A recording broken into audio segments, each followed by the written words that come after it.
forefathers weren't the Pilgrims. We didn't land on Plymouth Rock. The rock was landed on us. My grandmother was a full-blooded Iroquois. I know all of that, Mama. Then know this. I am alive because of the blood of a people who never scraped or begged or apologized for what they were. They asked only one thing of this world: to be allowed to be. And I learned through the blood of this people that black isn't beautiful. It isn't ugly. It isn't kinky hair. It isn't straight hair. Black is just black. It broke my heart when you changed your name. I gave you my grandmother's name, a woman who bore 9 children and educated them all. Who held off 6 white men with a shotgun when they tried to drag one of her sons off to jail for not knowing his place. And you had to reach into an African dictionary to find a name that would make you proud. It comes as a great shock around the age of 5 or 6 or 7 to discover that the flag to which you have pledged allegiance, along with everybody else, has not pledged allegiance to you. It comes as a great shock to discover that Gary Cooper killing off the Indians when you were rooting for Gary Cooper, that the Indians were you. On the other hand, we are the only true inheritors of the place called America. That's right. That's right. It belongs to us. Because we're still outside of it. It belongs to us, and there's nobody can do anything about that. And we will get it. If we continue to move. I think it's a guilt. In ways that one can't quite see yet. We already have it. That's one of the reasons for the panic. We have to effect it. Yes. And we have to know it, and we have to make sure that everybody else... We have to change it. Our destiny is tied up in the destiny of America. Before the Pilgrim Fathers landed at Plymouth, we were here. Before Jefferson etched across the pages of history the majestic words of the Declaration of Independence, we were here. Before the beautiful words of the Star-Spangled Banner were written, we were here. Mr. Muhammad teaches us that Negro is a term that was applied to us during slavery by the slave master. And right today, it's a term that is used only to point out the descendant of slaves. It's never used for black people, period. Africans can come to this country. They aren't called Negroes. And if they are called Negroes, they resent it. So if Negro meant black, as we've been taught, it would be a term that would be applicable to or pliable to everyone. But he says that it is something that means a slave, or something who is, it means something that has been left out of society, politically, economically, educationally, and otherwise. You don't think of it as an anthropological term? Definitely. It's not an anthropological term, it's a slave term. And it was a term that was invented in America and was used by the slave makers, slave traders, and slave masters, and attached to the property or the chattel or merchandise that our people represented in that particular day. And by the way, we're not black. How about that? We're not black. We're Indian. Yeah. We're Native American. Yeah. How many of y'all grandmothers got Indian in your family? Yeah, I'm Period. I'm Indian. Wait a second, but what happened to the Indians? We black. Show me black on the planet. Why you stop recording? He knows the fucking shit. Why you sound crazy? Nah, because you think I sound crazy. No, you don't sound like that. You're talking true. You're talking true. We're not black. Race was made up. You're talking true. Race was made up. Yeah, with brown eyes. Show me black. Show me black on the planet. Show me black. Everybody else, they European, they Australian, they Chinese, they Japanese. Show me black on the planet. We marginalized as entertainers. Crazy because he's black. Nick, what you care about crazy? You talk more shit than a little bit. Back to Mother Africa. That's bullshit. Without question, we are all black Americans. You do not know a goddamn thing about Africa. I am from Detroit, Motown. So you can watch Tootsie your monkey ass back to Africa if you want to.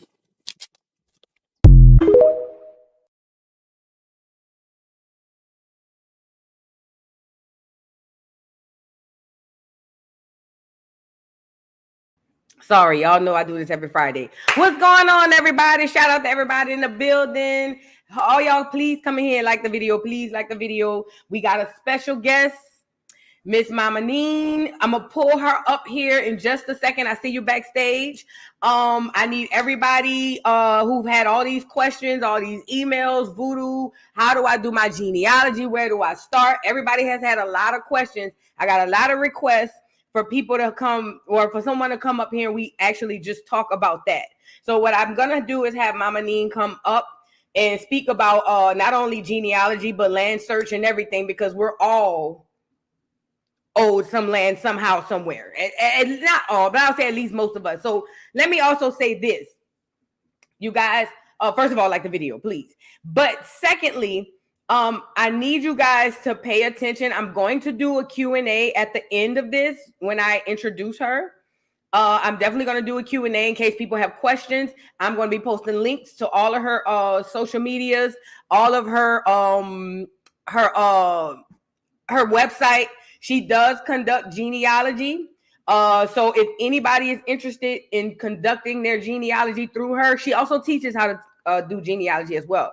But if you are interested in doing your genealogy through her, or at least learning how to conduct it yourself, please go ahead and do so if you please. But just know, I don't endorse nobody doing anybody's genealogy. It's just don't say I told you to go do it, okay?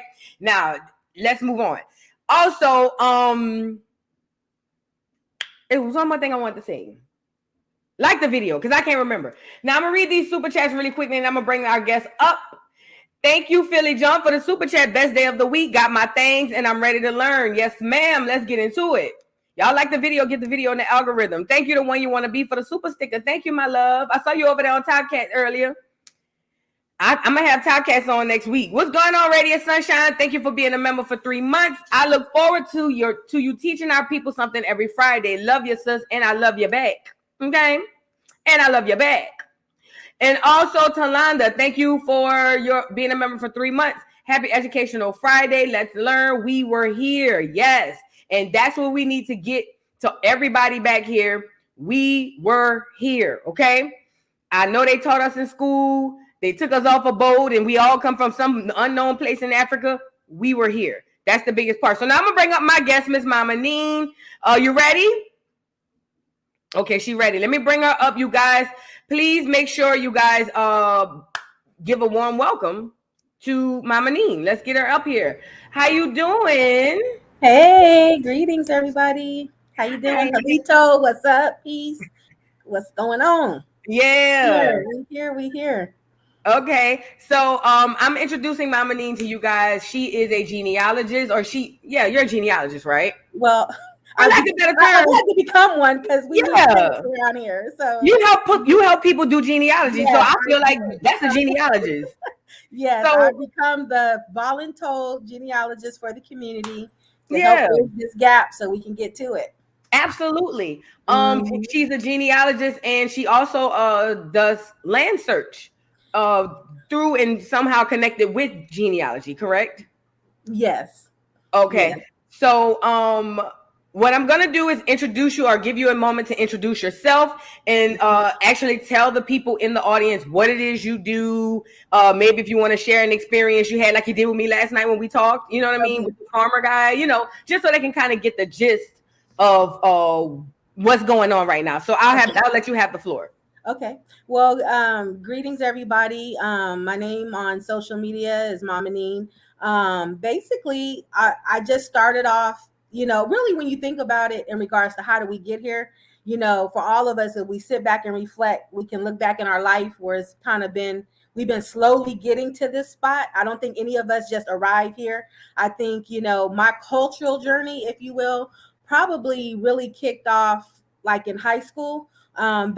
I remember when I was about in 10th grade, my mother, I'm from California, and she just happened to mention something about the BSU, which is like the Black Student Union that used to be at high schools and college campuses or whatever. And I don't know how she mentioned it, but anyway, I took it up and I ended up opening one at my high school at the time in 10th grade.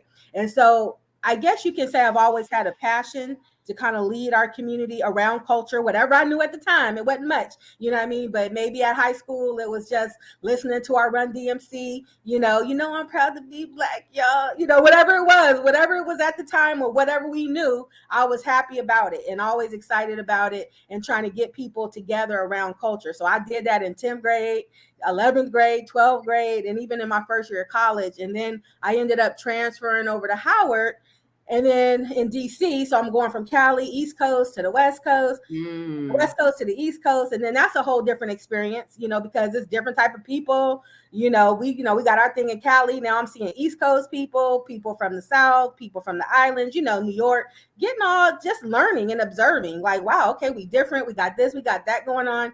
But I knew in that moment, it's like you have those moments where, and you whether you support college issues or not, the learning of it was for me was that I knew I was going to hopefully one day be able to replicate the idea of what Howard should be, in terms of Black, some type of cultural excellence, but I never knew how that was going to all the way manifest itself. So anyway, long story short, just going through all of that experience and just always just trying to stay a little bit abreast about general culture, right? Around the Black History Month, whatever it is, and just taking advantage of learning. And then the unique thing I had in 2000, we got an opportunity to go overseas. I had my little young family at the time, and we had an opportunity to go to Southeast Asia. So that experience was really interesting because, all of the world was looking at us, and it was like before I had even began to come back and study academically who we were again, from a world level, of like, I had to sit back sometimes and wonder, why is everybody sweating us so hard? And the first time as I was on my way to Asia, we had to stop in Hong Kong airport first to get down to Malaysia. And it was a situation going on in the airport where everybody was just looking at us and telling their neighbor, like, look. And at the time, I was with another college friend of mine, another family that was going out with us. And we had our little small children in the little strollers and stuff, and I was like, damn, they just still looking at us. It's like, I said, I know they just ain't used to seeing, brown people or whatever, but still, it was just like, gosh, I was telling my friend, I said, dang, girl, you would have thought we was Michael Jackson or something walking through here. And then the spirit told me, and I always know when I hear a spiritual voice, it said, they know who you are, you don't. Now, I didn't even know what that meant. I know what it told me, but I didn't even really put that together till 7 years later. I'm probably putting all this information together like, oh my God.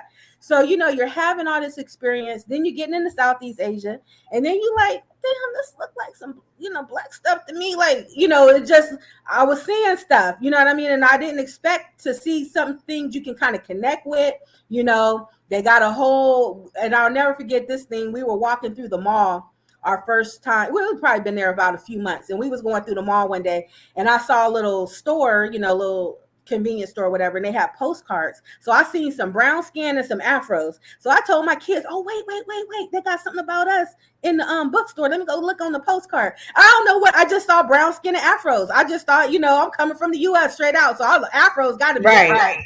And here I get there, and I'm looking at the postcard.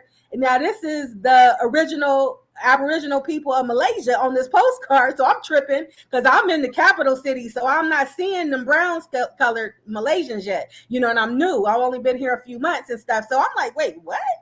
Like, these look like some brothers, so I'm tripping like, so it was like having this global experience without even knowing the academic part. Because now this is all the way like in the early 2000s. See, y'all got internet, everybody's sharing everything, but this wasn't happening in those days. So I was just learning from a cultural level that it was obviously melanated people all around the world, number one. But then more importantly, everybody that I met in that experience was looking to us. And at that time, I wasn't even clear in 2000 that we had all the way come from the US first. I was still kind of on the Kunta Kinte, story or whatever. And I was cool with that, whatever, because I thought that's what it was. So I was Kunta Kinte 3000. We was going to turn it up to the next level or whatever, right? But I was meeting Africans over there because there's a lot of Africans in Asia. And they was like, why y'all calling yourself African? Y'all ain't African, y'all American. And I'm getting offended, what you mean? Just because we left 100 years ago, don't mean that we ain't, and there was some of the people was like, Now, see, the ones that go to school, the ones that's getting educated, they just like us. We get taught this story. But the ones that didn't go to school that was out there was like, y'all American. And I'm sitting up here, that girl tripping. I don't know what she got, and all the time they were right. And then when we would be in taxis trying to tell the taxi driver, we American, we African American, blah, blah, blah. They like, okay, so what language you speak? English? What language your mama speak? English? No. You Negro.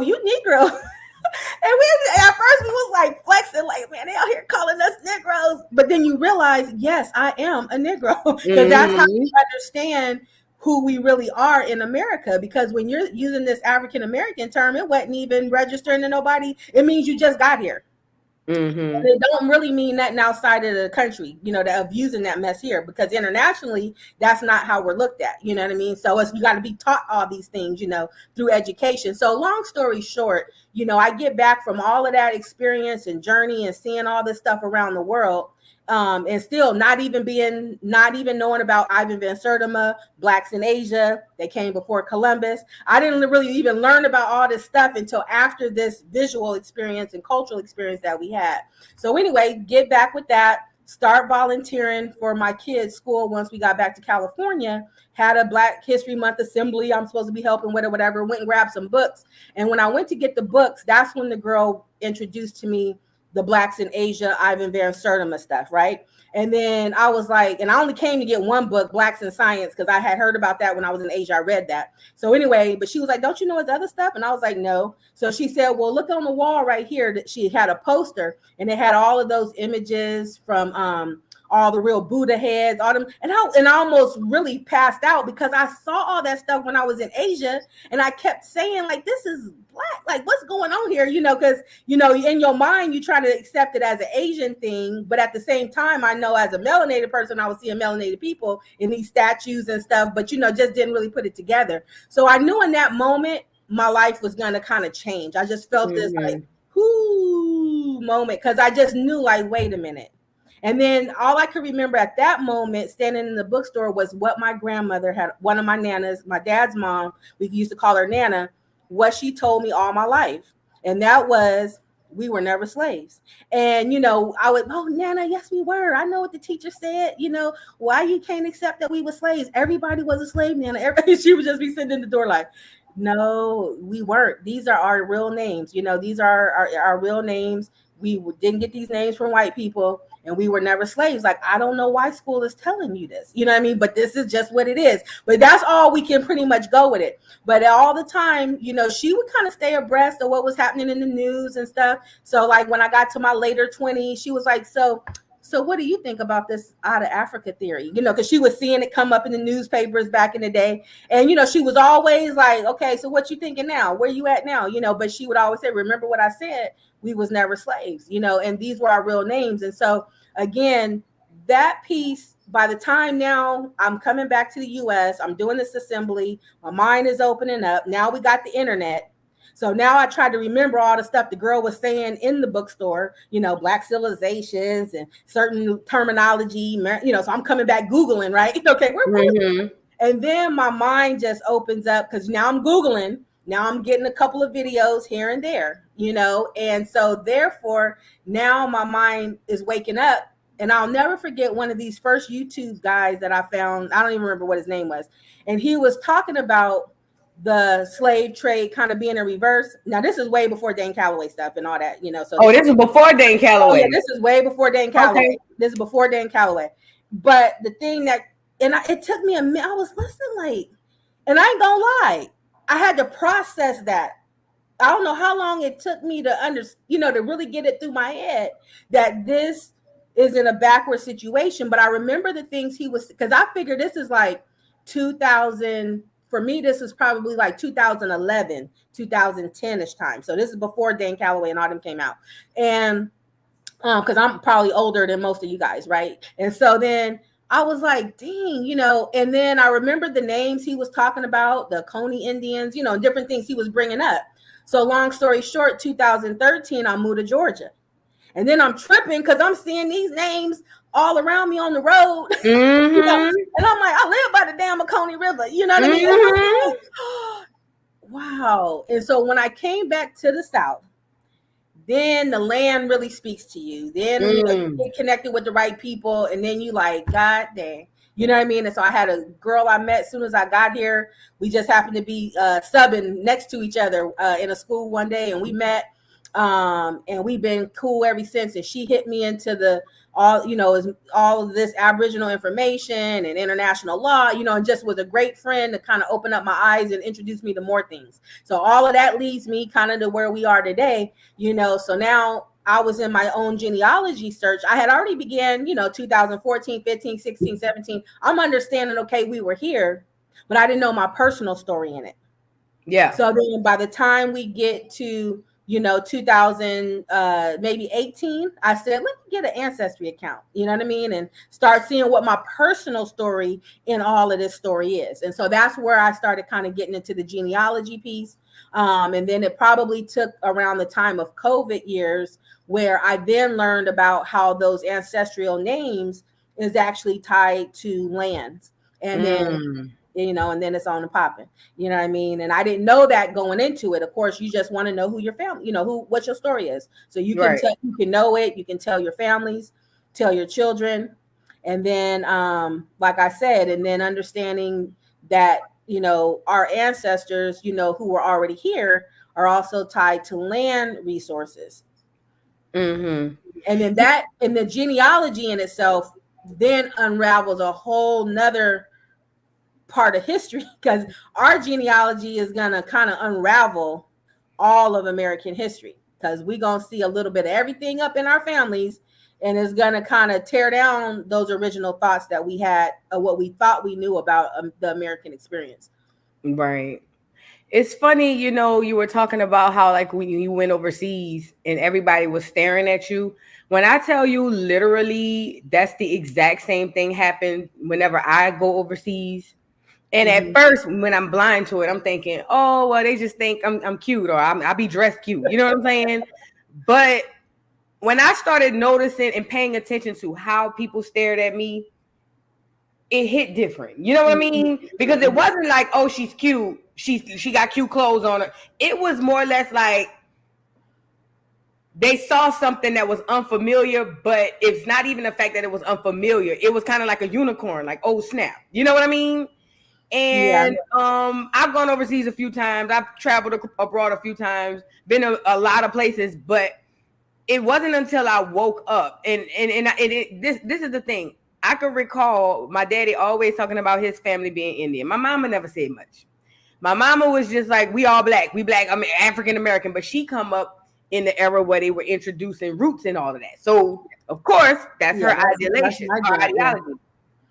So I ran across Dan Calloway one day on YouTube, and he was just like, I watched this whole live, and he said, if you don't believe me, go home and ask your family if they have Indian in their family. If anybody has said in your family that you had Indian. So I go to my dad. Well, I didn't even have to go to him because I already knew he always said it. But then when I go to my mom, she was like, yeah, my grandmother was an Indian. And I said, what? So then I go to my grandmother. This is how indoctrination works. I go to my grandmother, and I didn't want to lead with we not African Americans because I didn't want her to get, So I said, well, grandma, I said, you ever heard anything about us having Indian in our family? Oh, yeah, my mama, full-blooded Indian. My grandmother, full-blooded Indian. All my aunts. I said, well, what tribe? Suma tribe. I said, well, were they slaves? Have they ever told you anything, like from your grandmother about us being slaves? And she was just like, no, they were sharecroppers. They own land, but they weren't slaves. So I said, well, okay. So I let it be. Now I came back the second time and I said, well, grandma, I said, where you learned about us being slaves? Because my grandmother is indoctrinated under this. Do you know she told me she found a pamphlet in church one time years and years ago, and that's where she got the idea that we were slaves. Right. You know what I mean? Yeah. It's crazy because they use these institutions, school, church, all these places to get us and conquer our minds. Right. And even though my grandmother has never heard or seen anybody say anything about slavery, my grandmother's 83, 84 in December. Her grandmother, nobody in her family, nobody, and she comes straight off the land. They were sharecroppers. And the fact that she never heard it, but still believe it because she found it at a pamphlet in church. That's so because I'm like, okay, there's some deep hypnotism going on here. Yeah. Yep.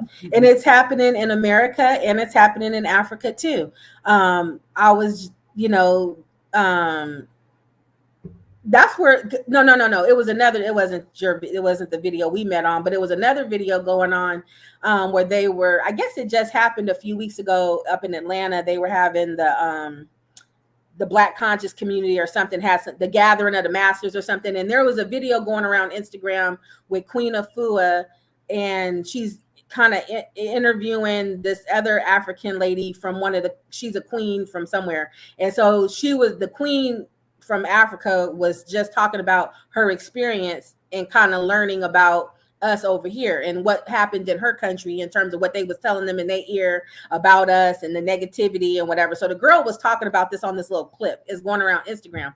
And there's a lot of contradictory in the statement, but I won't go into everything because it just shows you it's just a bunch of mess, because at the end of the day, they had to be taught that we got enslaved too, So and then it's so funny because first she was saying how they had an idea of us thinking that we were, I can't remember if she said we were the weaker ones who didn't fight, that's why we got took over here. But then or what she's saying, so there was already a division between either us being weaker or they being weaker. I can't remember. But anyway, the point is we over here and now we under the foot of the white man, whatever. So that's already, so we're criminals and we're this, and this is all the stuff they were getting programmed with through media, right? And then she says how they had to be, she goes, but we just thought y'all was like an original people over there, because every land has an original people. This is what she said. That's what they originally thought. She said, but then they had to be, but she goes, oh, but we're just learning. Y'all came from us on the slave ship. So you guys are our children. And da-da-da.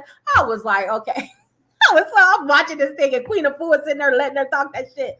I just went in the bottom like, well, one thing you did have, I said, isn't it funny how on both sides of the world, or the continent, America and Africa, everybody has to be taught, taught that this massive slave trade has happened. And now, mind you, this is only the 1800s. Okay. So this ain't that far, it's not that far away. Right. And it's just like where millions and millions of people came, but she can't name an ancestor. We can't name an ancestor, or anybody saying, yeah, we came across that boat, or they came and snatched us off the village, or, whatever. They ain't got no personal stories of that. We have no personal stories of that. And it's amazing that we all have to be taught this somewhere. You know what I mean? But like you said, indoctrination is real, movie theater is real, and we have to kind of, say shame on, the whole creation of Roots, with Alex Haley, when he knew his ancestry was, American Indian, but at the same time, he fabricated this story and was sued,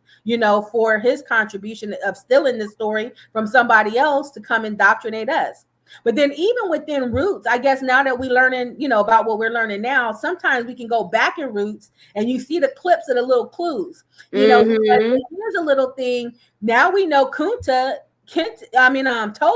now we hated it. The movie made us hate Toby, right? Because that's the name the white man gonna give him. Yeah. And come to find out, Toby is an American Indian name. I think Tasha first talked about it, and she just in terms of finding that that's actually a name within the American Indian community is Toby, number one. So now we hating Toby, but then at the end of the day, come to find out that was our stuff. And then one scene I always remember is with Chicken George, with the guy that was like helping all the little people with between everything. So Chicken George is bringing Kunta in. He's supposedly just coming. He said, this is a Guinea slave or whatever. And he introducing it to the other people that's already on the plantation. But what's interesting is he says, he from Africa. Y'all ain't never seen no African, and he, whatever they explaining. But then you would think now in high, as a little girl, you didn't really pay no attention to it, or it was a mystery. I could always remember looking at the TV trying to understand. But if you think about it, if the other people on the plantation of roots just got here too, from slave, maybe they came 6 months ago, 2 years ago, 10 years ago, they still would remember they just got over here from Africa. Correct. So how is Chicken George introducing Kunta by saying, y'all ain't never seen no African before? Y'all ain't seen no Guinea. Think about it. It was showing a distinction between us and then him coming as an individual to the group of us, because they surely would have remembered this is the 1800s. They would have already got here too. So it's a lot of little hidden contradictions of little hints, that now we can look back and go, they kind of knew what was up. Yeah.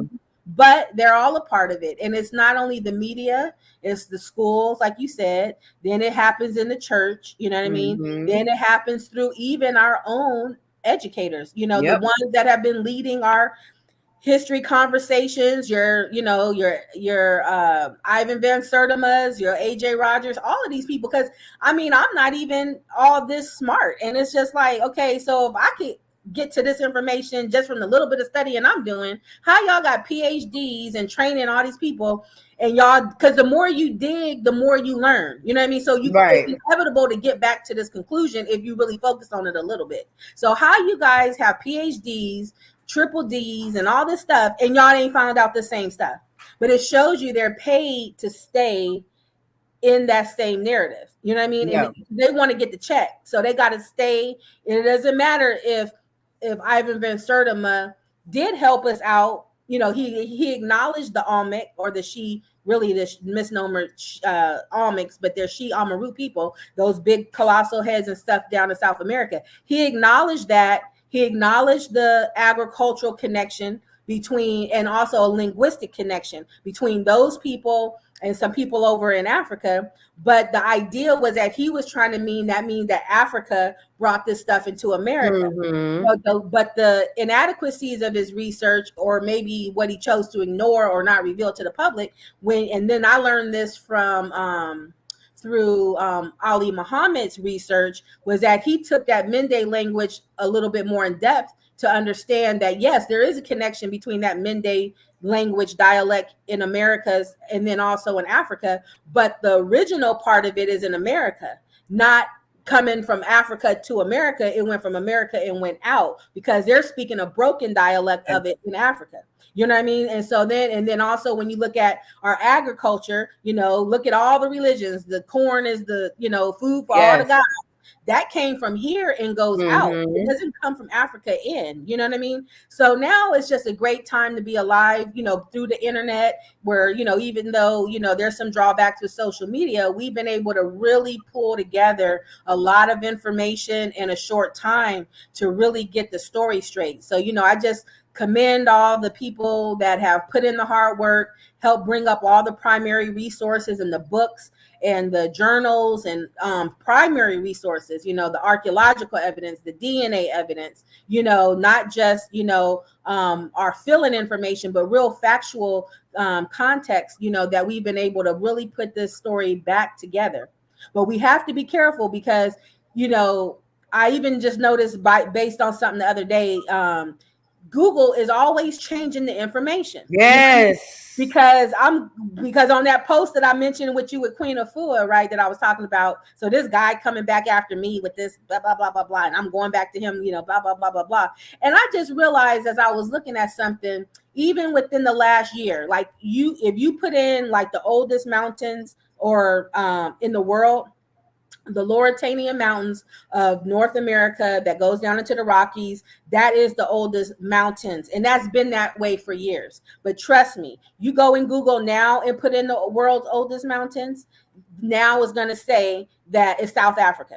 There's a mountain out there. And I know, because I be always going back to that article. If you even put in the world oldest pyramids right now, Chichinika and all them ain't even coming up. Everything is all these other places. And I'm just like, Google listening to YouTubers, okay? you know, because he was making a mockery. You better not be listening to them YouTubians.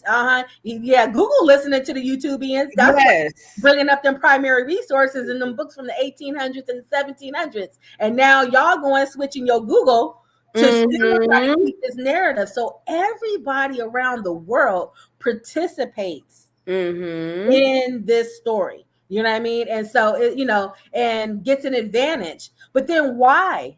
You know, it's just like, why do you have to spend so much effort to keep our information suppressed?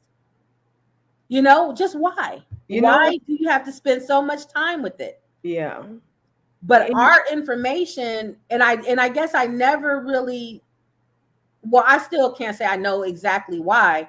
But one thing I will say, now that I'm into the genealogy piece of it, now I see why the power we hold. You know what I'm saying? Because, you know, used to just be like, oh, they don't like us because we black. It's like, but it gotta be more like, why? Like, honestly, come on. You can't just be not liking me just because I'm black forever.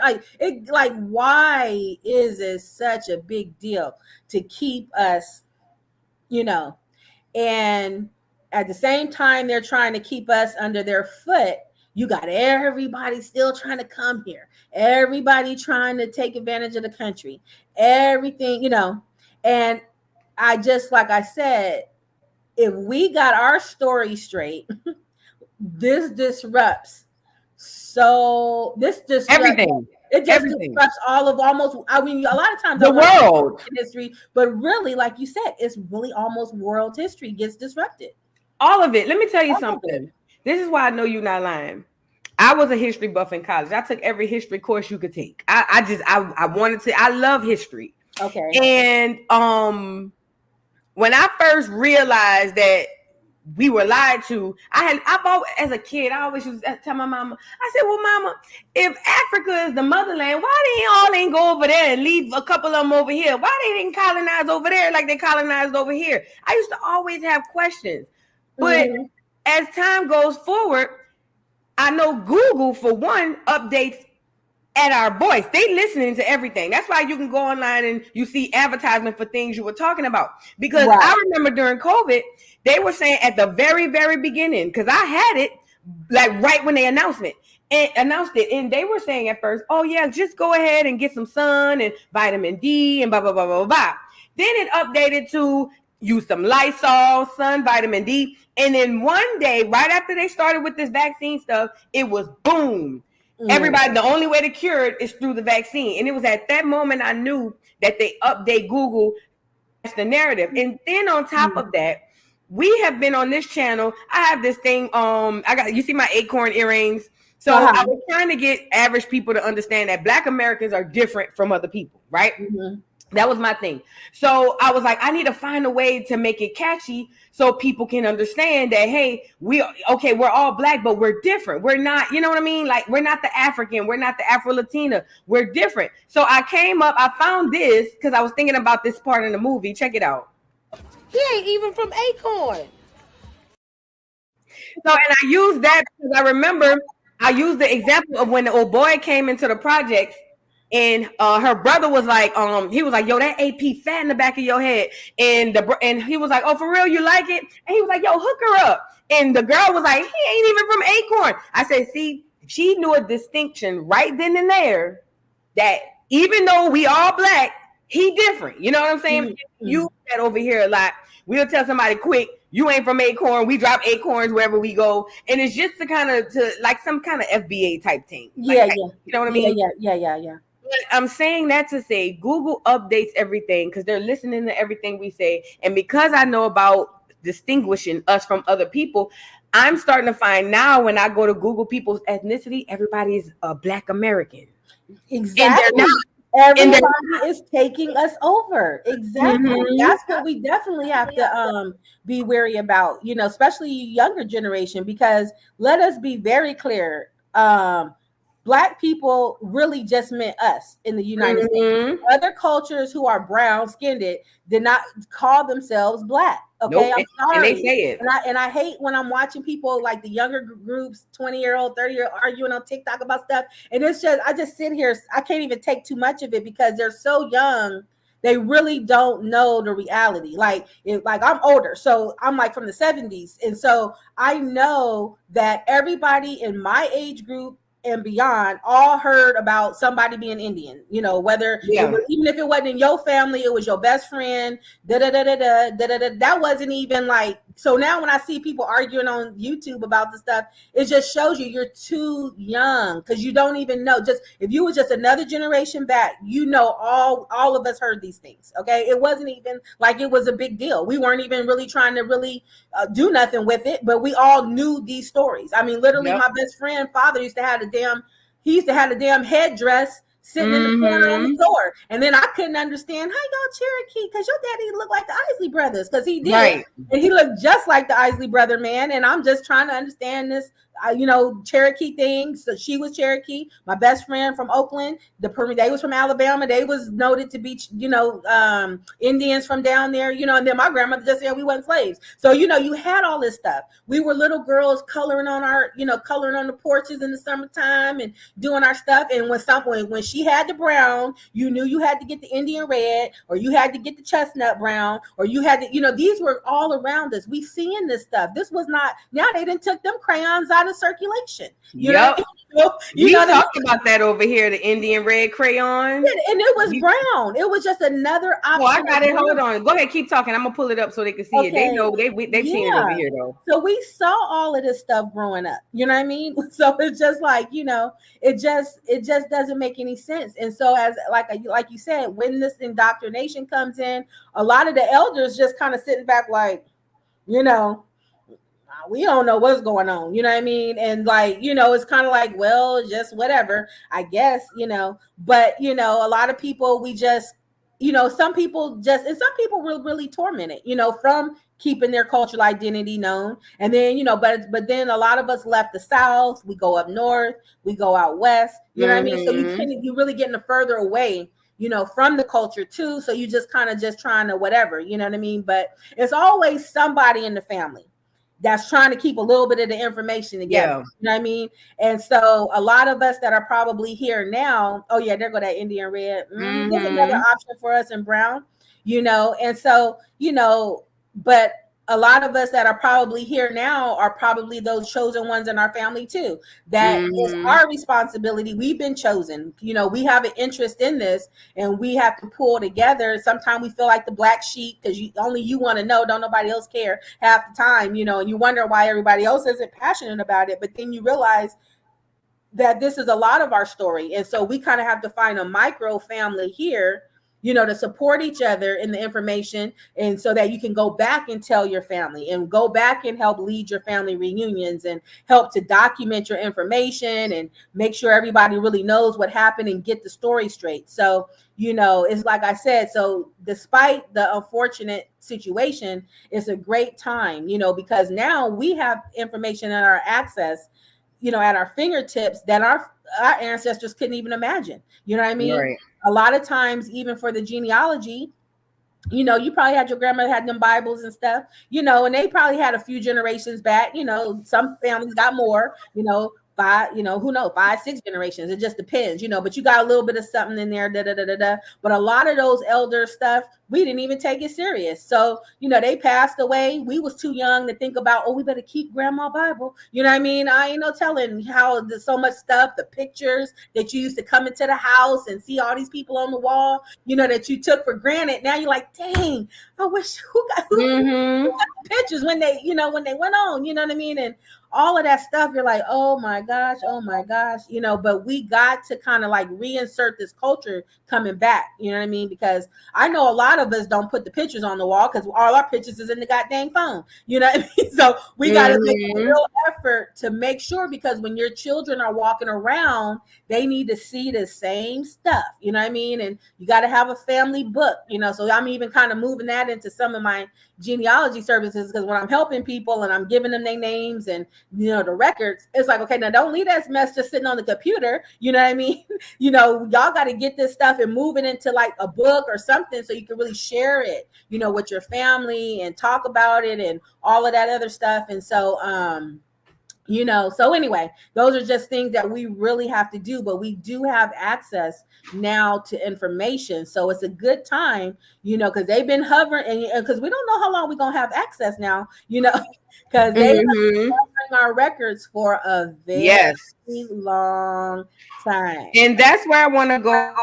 I want to get into genealogy, how and how to conduct it and things of that nature. But before I do that, obviously this is the thing when it comes to the real pretendians, the Mongolians, they like to come over here when we're meeting and talking to each other and learning and educating. So Thomas, Oklahoma, who's indigenous to nowhere, decides to come over here and say stuff like, and I address the trolls, so excuse me, no disrespect, but to Thomas, Oklahoma, y'all are indigenous to nowhere. Y'all are a bunch of Asians, and y'all ain't even the real Asians, okay? And the fact that you come over here, and I forgot to put it on what's his name anyway. But the fact that you come over here to say that tells me that you already know that you are inferior, okay? You already know that. And the thing about it is y'all tell on yourself all the time when y'all do things like this, because y'all don't realize that even though you're projecting that you're the superior, you're feeling and looking inferior. We don't come to your powwows and try to come in and say nothing to you. Now the gag is they kicking y'all off y'all reservations as we speak. I seen y'all crying over them because they done using you, and now the real white people are taking over. Please go battle them and leave us alone, Thomas, Oklahoma, and change your last name from Oklahoma. Where are you really from? Do you remember the path from the Bering Strait? Because you're going to need it here in a minute. Please, Oklahoma, please get off of here. I done already put members on, not members, but subscribers only, because it's just crazy. You know what I mean? And I hate that because you got people coming here. No, let me take that off because I want everybody to be just mods. Y'all know what to do. Do y'all jobs, Mod, because you have people over here too, and I want everybody to be able to talk. To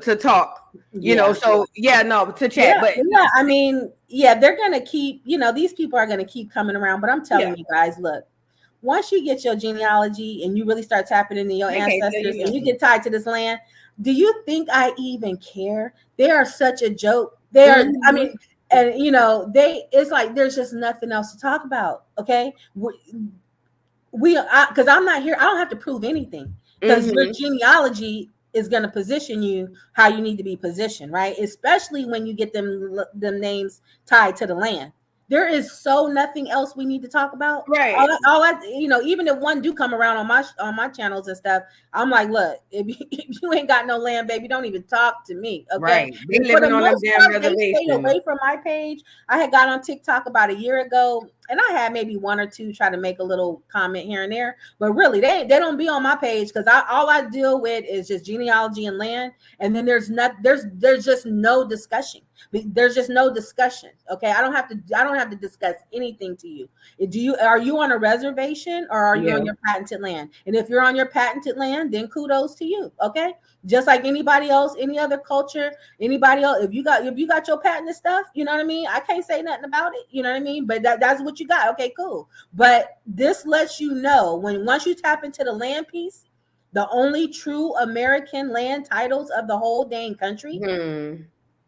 And you got acres upon acres upon acres upon acres, which we do, there's just nothing else to talk about because these land records show who the big boss is. It shows who was here. And it also exposes who was not here. And I'm so glad you touched on that because let's get into the genealogy and land search. So this is what I want to do. I've spoken to everybody on this channel millions of times, not millions of times, but a lot of times we've already researched things like the Great Migration. We spoke about the Trail of Tears. We've done all these small deep dives on what actually happened to us and how we were pushed out. And if you guys can see this map right here, this is from the Great Migration of 19 15, I'm sorry, to 1970. That happened around all during the time of Lake Lanier or Oscarville, Rosewood, I'm sorry, Black Wall Street. All of this was happening around this time. And as you can see from this map, is a large majority of population here, and you can see them pushing this population out. Y'all remember when we talked about the Louisiana Purchase and about how when what's his face? Was it Washington? I can't remember who got that land. Jackson. Yeah, when Jackson got that land, it came with people as well. You know what I mean? So he's a part of the he's one of the reasons why the Great Migration worked, not Great Migration, while shoot. He's one of the reasons why we were moved around too as well, and also eugenics and all that stuff as well.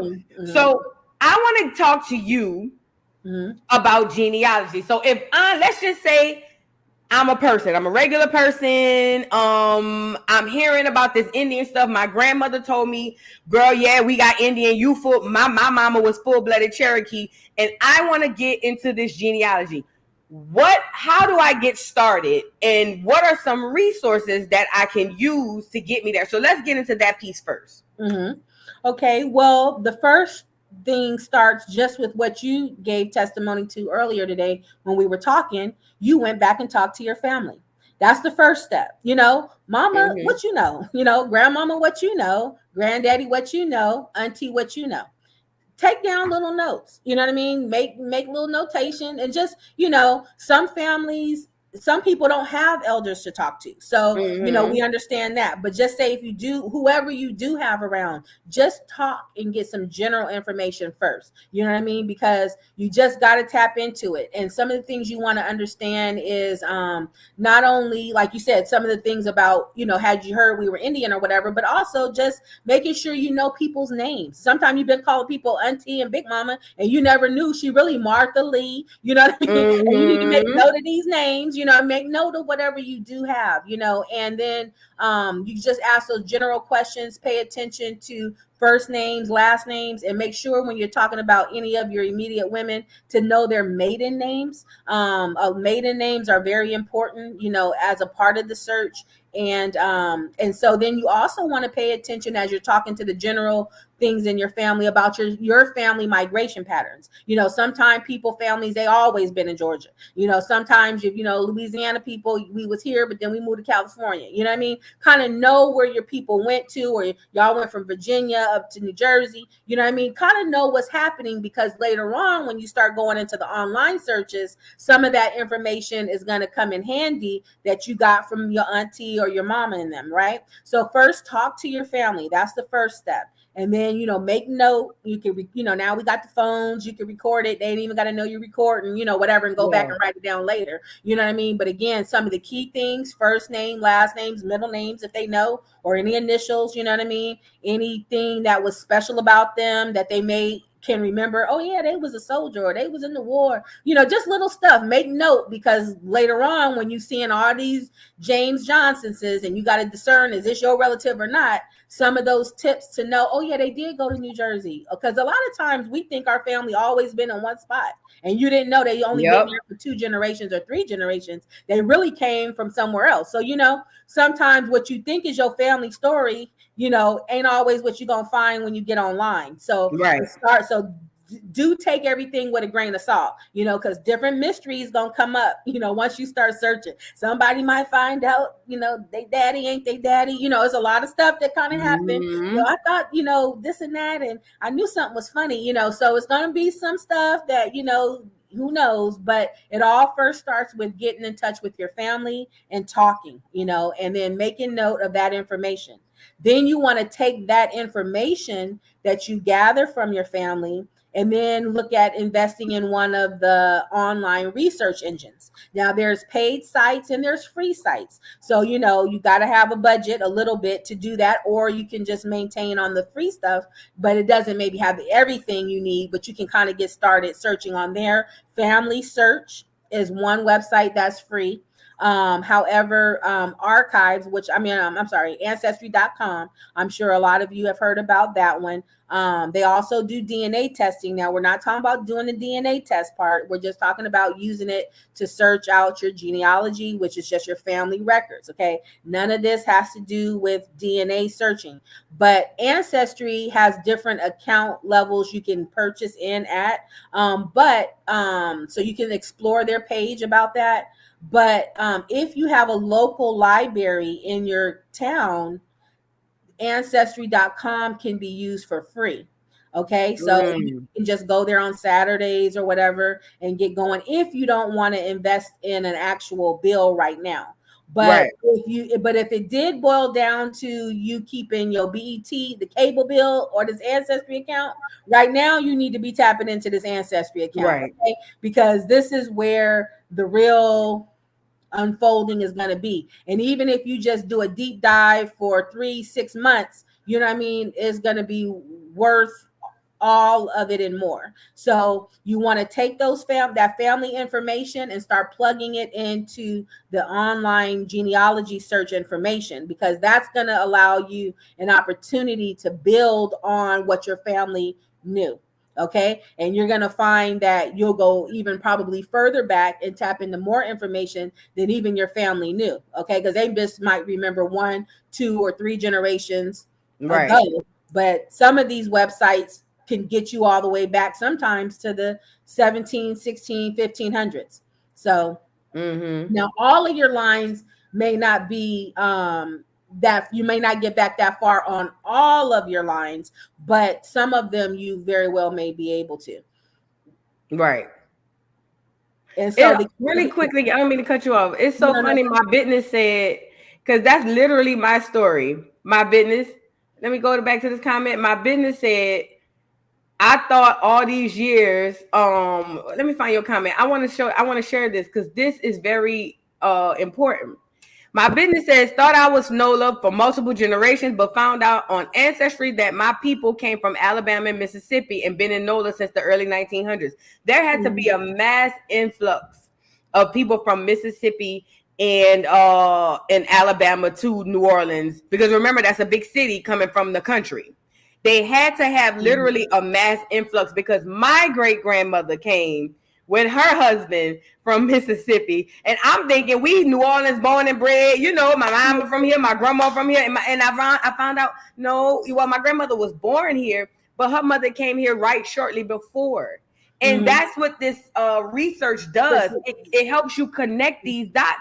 And now I'm not going to lie, I'm going to still rep New Orleans because that's where I'm from. But I'm always thinking, girl, you really Mississippi bred, girl. Like, you know what I mean? Well, like, who knows? You might get back to Mississippi and you've been there 2 generations. Then you go back to Virginia. You know what I mean? So, we went to Texas from there, and then from there, before there, Mexico. So, okay, that's what I'm saying. So, see, and then and then this research is what allows you to kind of relax.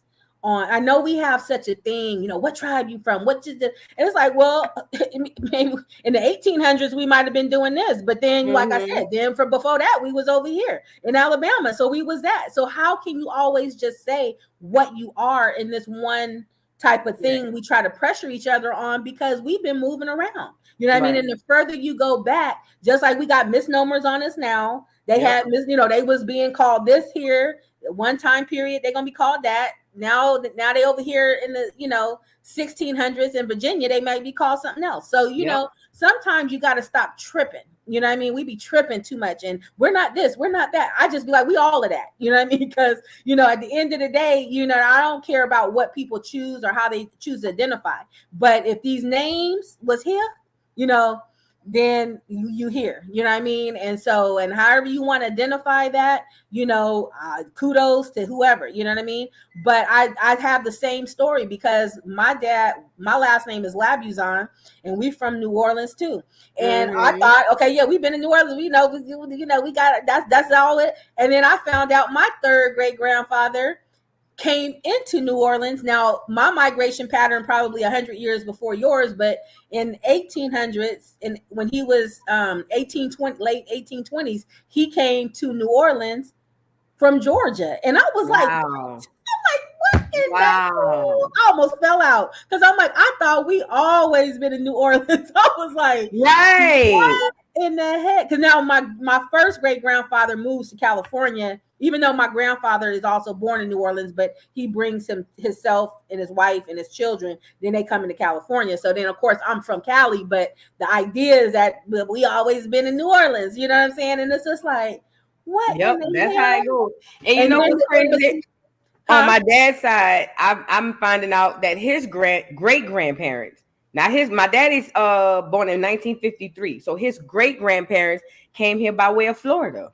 Yeah. So yeah, we ain't really born and bred in New Orleans on either side. For me, not on either side, because them people came from Florida to New Orleans, right? And on my mama's side, them people came from Mississippi to New Orleans. Yeah, and we've just been here the last 3 generations. But other than that, you know what I mean? Like we really just. Yeah, but that's the beauty of the research, because then, like I said, we learn to open up, you know, because like I said, all of this history is going to be right in our family, because like with my ancestor that I am dealing with right now, like for land and everything, you know, I even found out he was a Confederate, and then I really fell out. What? I'm just like, wait a minute. And so y'all got a Confederate museum down there in New Orleans. And I had called down there looking for his sword. And she was like, oh yeah, I know him, right? He used to have a training facility at the so-and-so college. She knew his name from the museum, right? And I'm just sitting here, what in the heck? And then we found that you know, so as you get your ancestor's name, you know, run their name through Google, because I kept trying to find his pictures and stuff, but I can't find his pictures. And so, but I always go back through Google Images every once in a while, just in case I get lucky, something pop up. But one thing that popped up was this historical marker, you know, them little green plaques, and it had our name on it. So I'm looking like, wait, and I said, this about my grandfather? I mean, my third great grandfather, but I'm like, what in the heck? And then this was about, I guess he was like a military and a businessman. And so he had, so he was in New Orleans, but some of his business partners had a hotel in Biloxi, Mississippi. So one thing he used to do is try to encourage people from Louisiana to go up, from New Orleans to go up to the hotel. And we saw in the newspapers, he had advertisements, you know, go up there and get into the Healing Waters. They got fresh seafood, you know, whatever. So I had saw that article already through earlier searching. But now when we saw this historical marker, the historical marker was saying that his beach house was at this location, and it was bought by this man named John Strickland. And John Strickland had bought this house for his wife, Jane, or whatever, and they bought it like in 1879, which is about 10 years after he passed away. And I guess in the earlier 1900s, they wanted to move the little beach house and a few other houses there to expand this hotel. So then I was like, well, damn, was that the hotel that I seen in the newspaper articles that he worked for? You know, that maybe that was like a little side property to the hotel, but now it's called the White House Hotel in Biloxi, right? But the thing about it was the girl, the wife to the man that was buying the house, was Jefferson Davis's niece. Wow. I'm like, oh my God. So then I had to go back and restudy all the Confederacy to realize these is all niggas. And I was going there when you first said you found out your granddad was a Confederate, and I was thinking, we got to understand that really wasn't a bad thing back then. Yeah, I know, but I'm just saying, I was like, what in the world? And now I'm realizing that my granddaddy was rolling, because Jefferson Davis, even after the war, they was all in New Orleans. I'm like, yeah, my granddaddy was rolling with Jefferson Davis. You know, and I'm sitting up in here like, oh, that's why I'm telling you, our story is going to unravel all of American history, because it's just like, I thought y'all was the Confederates, you know. And so now I'm realizing that Jefferson Davis was melanated, Robert E. Lee was melanated, and then imagine here in Georgia, we trying to tear down Stone Mountain, you know. Oh, you know, we try to tear down Stone Mountain because Robert E. Lee and the Confederacy and the symbols of and we don't even know it. And we don't even know that's our fault. Yeah. And let me say this, because I want to get back to the genealogy thing, but I'm really realizing, because the first time I heard history was told in reverse, I heard it from Dane Calloway. He's the first person that I ever ran across, and it was like a bomb went off. And being a ex-history buff through education, I started to realize literally everything they told us was a lie. Not only was it a lie, they really telling us the truth, but they flipping it. Yeah. So like, oh, you came off a boat. No, you came off a boat. You know what I mean? Or you guys were slaves. No, as far as my genealogy go, y'all were slaves in history. You know what I mean? So we got to keep that in mind. The Confederate was a group of racist. Oh, I call them the white people clear. So I say a bunch of racist clear people. No, one of my ancestors fought on the side of the Confederacy in the Civil War. You know what I mean? But these are all the things that we get to learn. And it's when you say it to people who don't know this, they look at you like you're crazy. Because I used to be one of those people when I seen a black man with the Confederate outfit on, like, what the hell is going on with this man? And but now I know, and it hits a little different. So back into the genealogy. So some of the sources you were given for genealogy was hold on, let me pull it up. Where is it? Oh, here you go. So some of the sources you were giving up was Family Search, Ancestry.com, local library. I know for me, I've used findagrave.com. And it's actually, I've used findagrave.com. I'm just writing this down in case anybody wants to screenshot this later. Yeah, and one of my real favorite go-to sites is archives as well. I was gonna say that. I always use like multiple sites, you know, just because sometimes one thing is better than others. So I'll just give you like ancestry.com, archives.com, familysearch.org. Okay. myheritage.com. Oh yeah. That's another one. And then it depends on what ancestry account you have. Some of the ancestry will give you access to find a grave, but if not, you could go through a separate website. Same thing with like Fold 3 records, like those military records. You know, if you have the name of it? Ancestry account, Fold 3, FOLD, the number 3.com.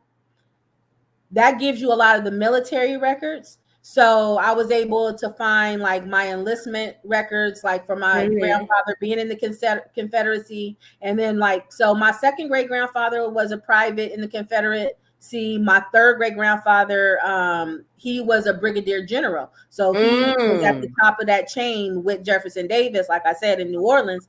And so, but I even have like my name with rebels stamped in it, you know.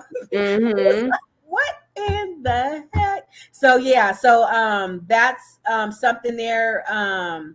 There's like, and then I know a lot of us sometimes will have a relative that maybe because you know we still have a close relationship with people from the islands and stuff like that, you know, at least a relative, you know, that came from Haiti, or so I get a lot of people sometimes wondering, about doing genealogy down in those areas. But sometimes those records are in the search engines of these websites, but also within the Ancestry website, they do have other areas, if you kind of navigate in there, where you can look for different island records as well. But if you can't find it, I'm gonna give you this this other website, because this will lead you back to it, because sometimes you don't know it's there. So this one is called worldgenweb.org. So www.world WORLD gen GENWEB, like boy, worldgenweb.org. And then that'll lead you back to a area of web. And that's been, like I said, if you got people in Barbados or Jamaica or somewhere down in the islands and you just trying to see if you can find some more records, that website will open up, and then you could click on you can click on the island, and maybe some different records might pop up. It may help you, may not, but at least that's a good resource, that can kind of, get you definitely started, between there. But I definitely, like I said, my main go-tos, that Ancestry, Archives, they do different things. And so I definitely use a lot of those between the clients. And that World Gen website is very important because we've discussed it on this channel about the intra-American slave trade, how basically they were trading more people from the Caribbean to here and vice versa. So it is very possible you have relatives in some form or in some part of the Caribbean, because they were taking, it was easy, way much easier for them to take us from America to the Caribbeans versus Africa, what I mean, on wooden boats to America. So it's very possible that you have that. So now we got some websites to go through, right?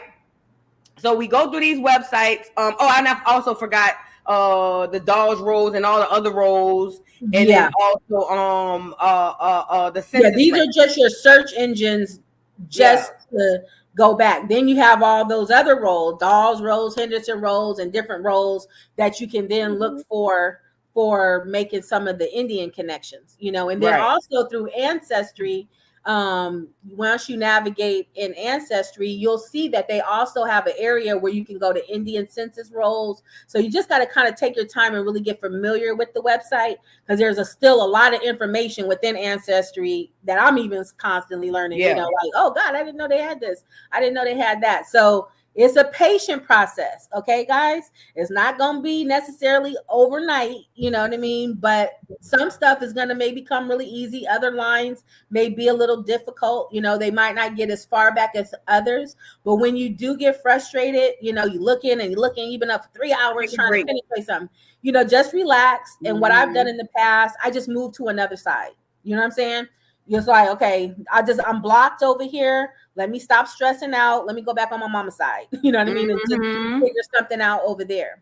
But I do think that our ancestors come around to guide us with this stuff. It's crazy. But I have so many stories of I know they be trying to help you to get to this stuff, you know what I mean? So definitely tap into your spirit and follow the guidance. Like I said, get a block here because another ancestor trying to say, go look on my stuff, you know what I mean? And just follow your spirit. You got to touch in because you got to tap in. As soon as I got on Ancestry, guys, when I told you, when I first got on here just to start my basic stuff, I'm putting in my name, my daddy name, my mama name, and then I'm going back on my daddy's side because that's my last name side. So when we had these stories and I was kind of curious about this whole thing, and that ancestor showed up. Okay, my third great granddaddy showed up then and was trying to show me them land records then.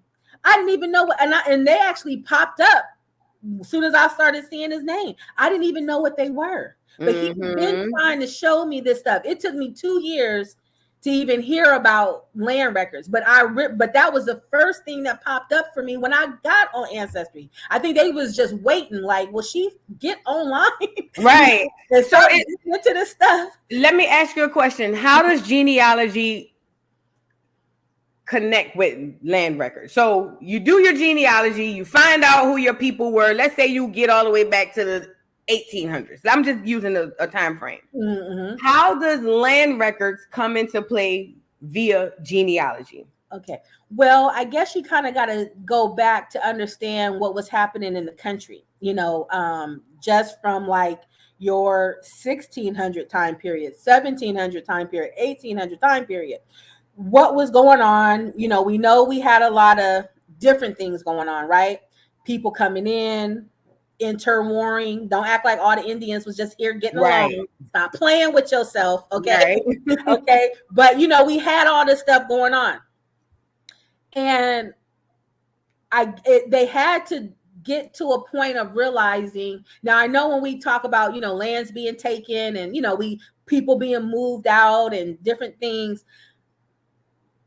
I also know, and this is a space where you're like, okay, I know what we've been told, but then I'm also seeing what I see with these records. You know what I mean? Because just like we was talking about, the Etowah Mound Indians getting pushed out, and that whole thing, in the 1800s, I also just found found for a girl. I think I actually have it on my TikTok page. Her ancestor, at the same time they were supposed to be getting pushed out, he getting a 40-acre land patent in Cherokee County as a Cherokee Indian in Georgia.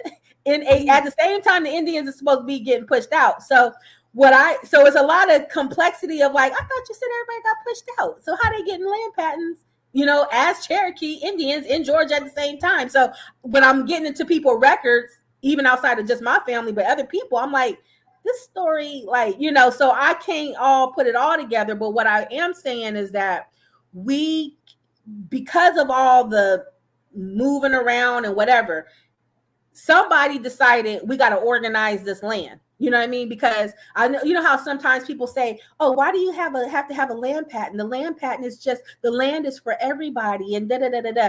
I think that's a real primitive way to look at life, because you know how it is. Y'all go up to the cabin for the vacation, kids is running in. I'm sleeping at the bunk. Oh no, I'm being by the window. I want to be by the door. You know what I mean? And all that arguing, and somebody got to come in here and be like, look, she was on the bunk first. She gonna take that bunk. I look at it the same way with the land. We have to get it organized. You just can't say that, okay, we was just gonna be all on this land and there's no organization of like, right. Okay, this is my acres here, so we're clear on that. This is your acres here. This is like a part of being civilization. I mean, it's just common sense, right? So what I'm saying is, we, even as Indian people, were part of this land patent system.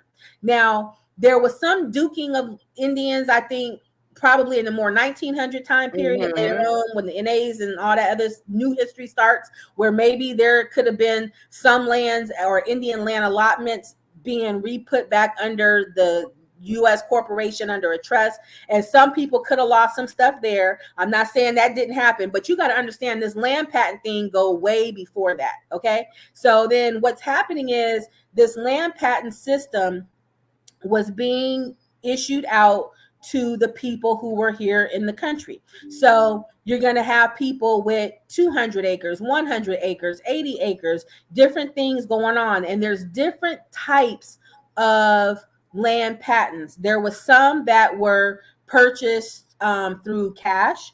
There was some that was given out through applications like homestead, so when we teach about these homestead, but a lot of times we've been teaching that was all about the foreigners who was coming in.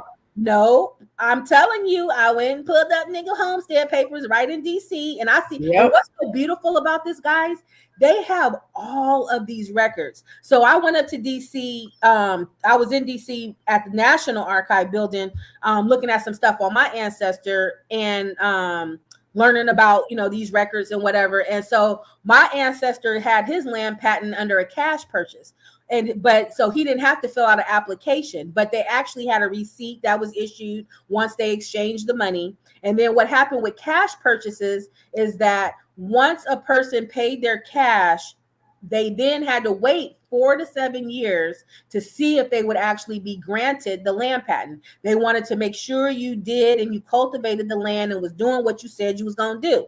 So even though just because you gave them the cash for it doesn't mean you got it. You had to wait 4 to 7 years to maybe be granted the actual patent. Whereas with people who did homestead acts, they applied for it and then they got it, and then right away they were able to start doing what they had to do. So each type of patent had a different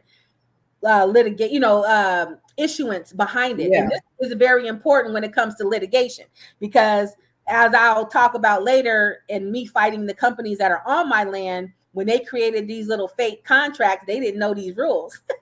So then when they drew up their little fake sales contract trying to tell me my ancestor sold it, they dumbasses didn't know that they made the date to, like, my ancestor got the patent in 1840, but they wrote on the date 1836, because 1836 is when he purchased it in cash, but he didn't have the patent until 1840. Lawyers, see, they be tricking, and they wrote this out anyway because this was not in my title records. Okay, but anyway, I'll get into that whole thing. But just people will trip up, but that's just how it works. So everything has a different situation. But my friend who got their ancestor got some land in Louisiana, over in Shreveport. His great grandfather's application is still in Washington, D.C.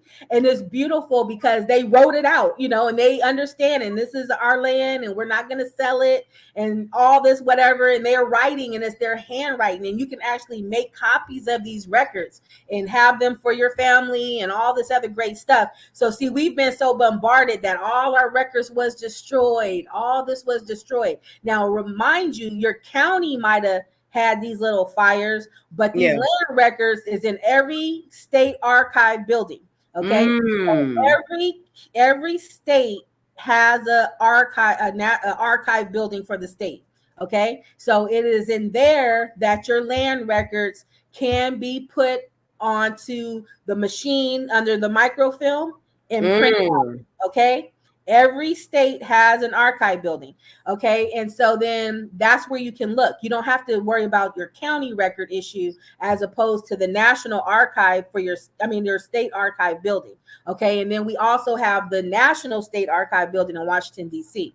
Okay, so those records are still kept. I mean, I'm talking about 1840s, 1700s. I mean, you know what I mean? It's just crazy. And we've been beat up the whole time thinking that everything was erased. You know what I mean? But this stuff is still there. And we are tied to it, and we just don't know. I took a sister to pull her records out from Georgia, the one I was talking about, and I was showing her, how to go in the archive how to go into the archives in Georgia to do this. And I'm just looking at her. I'm like, girl, can you imagine that in this little bookshelf is about 12 books?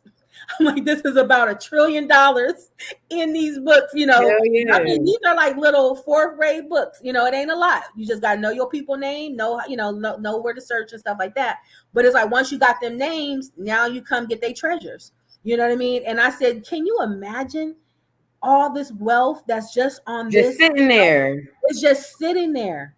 And it's amazing. And you have to be patient when you search it, because people gonna be looking at you like, when I went to the DC archive building, of course I was the only one in here besides the security, you know what I mean? That was of color, you know what I'm saying? Even the colored security people was playing with my records, because what happens is you have to put an application, let them know you're coming.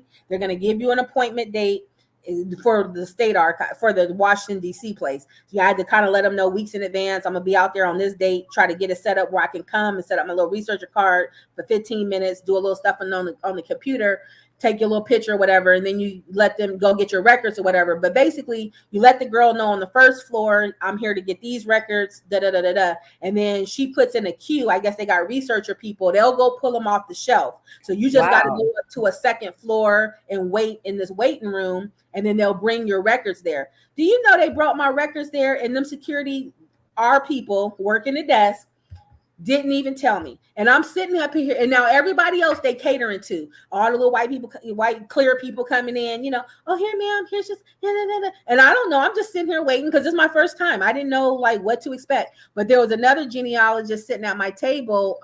This girl, we got to talking, and so that was kind of making the time go by because we talking.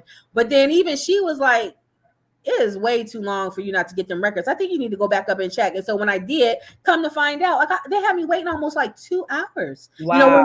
It should have just been like 20 minutes, 15 minutes. But you know what I'm saying? So you're going to get these people, because I guess they thinking to me like, what she thinks she doing in here? Right. That's really what it is. Your own people. This your own people, right? Yep. And then when I remember I had found some new land patents for some uncles for Georgia. And I was really going to get somebody else's records. But then I ended up looking through the books and saw some stuff. So I was kind of excited because I had just found out in that moment I had these other land patents in Georgia. So then I was kind of like jumping in my skin a little bit. I just couldn't believe it. And so then I was like, dang. And so then I kind of mentioned it to the librarian. So she goes, well, your ancestor, was he white? Because black men couldn't have land, back in, couldn't get in. And I ain't got time to be trying to argue with you and give history lesson about nothing. And sometimes you just got. I'm like, well, yeah, I ain't got no picture of them, but nah, I'm sure that I'm pretty cool. I know that they not white.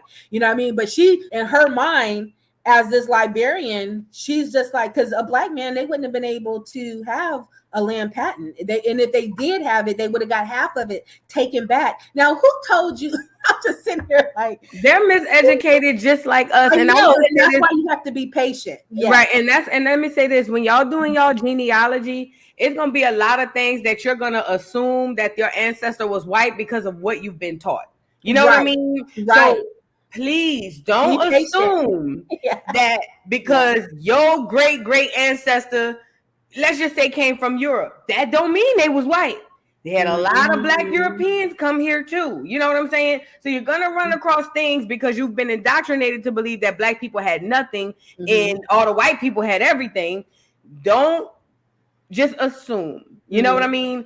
Some census records, remember the census enumerators were the ones who wrote down what they thought you were. So just don't assume. You're gonna run across some stuff in these records and be like, oh, this has to be a white man because no, that's not typically the way it is. But if you have to apply patience. You gotta just be patient and use discernment, and for things you're not sure of, just save it.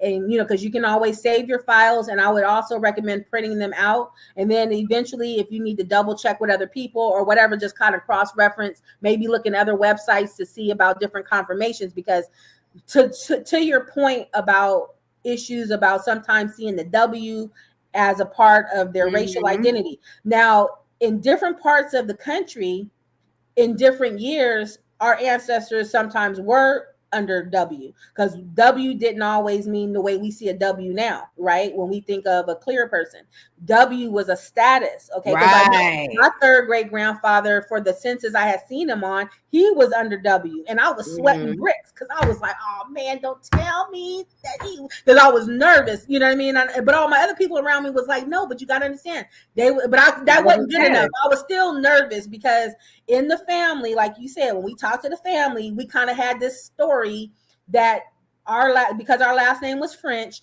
that it was the clear man. The clear man got with the sister, and and so I was this was a little bit of a story we had, and I'm looking for this story. I'm not seeing it but in records, but I still was nervous, like, okay, maybe this is where the clear man came. But then eventually, by using, like you said, those newspaper articles and other things, one of my girlfriends, actually, she happened to find a newspaper article in New Orleans that had my third great grandfather and his wife on it as free people of color. So I was like, whew, okay, I knew they was, color, but you just want that proof, you know what I mean? Because you're like, I know I've been hearing that white was a status, but you wanted to make sure, that was the case. So sometimes you will have it where they were under white, not always under colored or black or Indian. So that's one issue. Then you're going to have another issue where at 1 year they were called one thing. Then 10 years later, they're going to be called something else. Right. And 10 years, they're going to be called something else, and all that type of stuff going on. Then you're going to have a third issue where they are going back, changing your records. Okay. Yep. So, but that's why it is good to cross-reference census records with sometimes the death records, because, like, for instance, there's a sister that's got some land in Texas, and we were just getting together her records to get her information filed.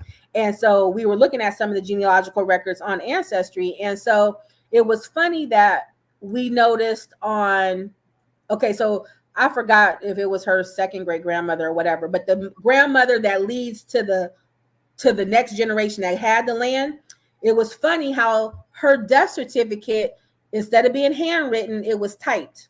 Okay. And then they ended up typing it, or this is what Ancestry had. It was typed, and then they also changed her race on the death certificate. Wow. And so we sitting here like, okay, but then we went and pulled census records to see that she was a woman, she was colored. But you know what I mean? But it's like, so they went and changed her. Yeah. Oh, yeah. And this was going to be the linkage to the person that had the land coming up next, right? So they'll do that type of stuff to throw you off. Mm-hmm. So that's why you got to cross-reference and kind of use the I Spy, technique, kind of put this stuff together and follow your instincts, like you said, and don't be discouraged. But you're going to see a lot of that different type of stuff going on.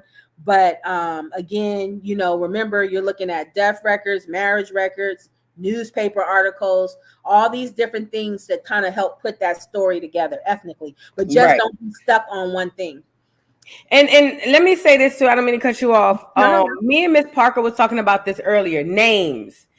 A lot of our ancestors were illiterate, and I'm using the quotation fingers because they didn't go to school. A lot of them couldn't read or write. I know with me, I have a family gravesite, and I have some Fultons and I have Feltons. They're the same people, but because they didn't write it themselves and the clear people wrote it, they basically wrote it how they pronounced it. You know what I mean? So it's no different from saying, like how I be making fun about bike, how the people in Florida say bike.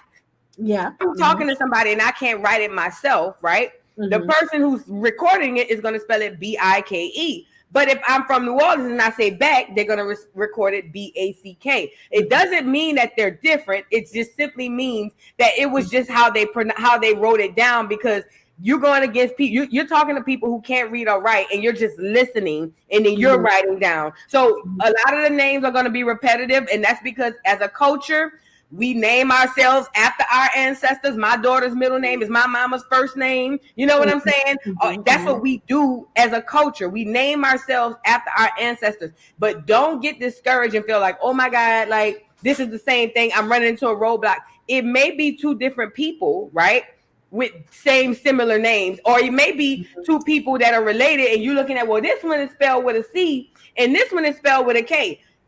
Don't be discouraged. That's why all of these resources are necessary, so you can be able to cross-reference. So I just want to add that, because Sheila said, make sure you have a good date of birth and place. You will be surprised. There are people with the same name in the same state, and that happens as well. It's just like now, how many Keishas they got, how many Toyas they got. You know what I mean? So you just got to be careful with that as well. So now, as far as, because I want to get into some Q&A. What else would you say about the land search to help guide people once they get to their genealogy and they start seeing these stuff? Because I know for me, what I do is I talk about history. We've spoken about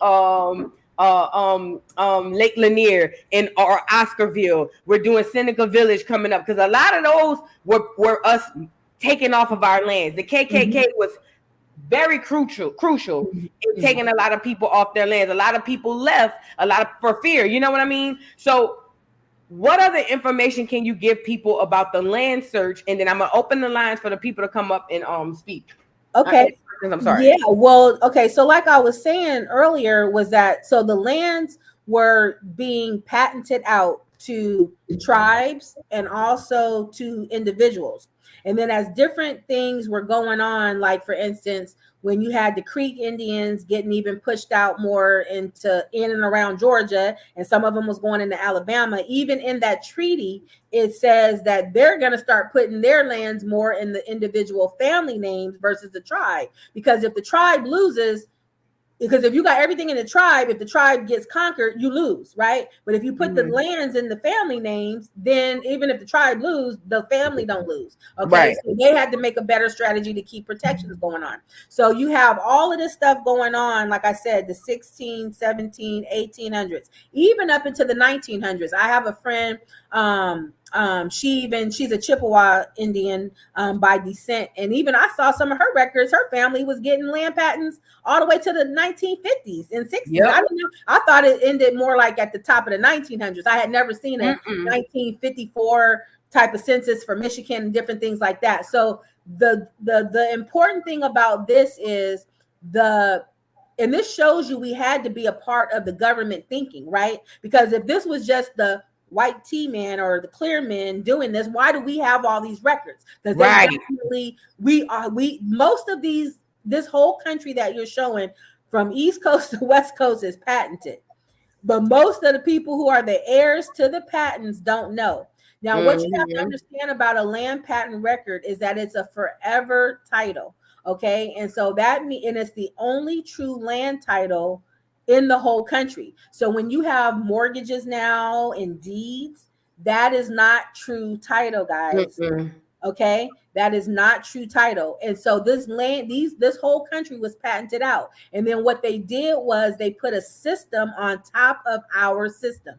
Literally, I went into one of the counties here in Georgia, looking at one of my ancestors' lands, and saw in the county they had a map of the county gridded out with a black and white grid, and then they had this red markings and numbers on top of it. And while I'm trying to figure out where this 1827 land is at, and the lady like, I just can't figure it out, because she looking at this little plat map, and that's not the way they coded. The spirits led me to something on that plat map, a little sequence of numbers, and then like I said, it's very spiritual, guys, when you try to navigate this information, especially for the first time, because I didn't have anybody to give me the ropes. I had to go figure the ropes out, but now I'm trying to teach y'all the ropes so y'all can know better, right? But so while I'm in the process of trying to figure this out, and the spirits told me, ask her about the number 210, 211, 212.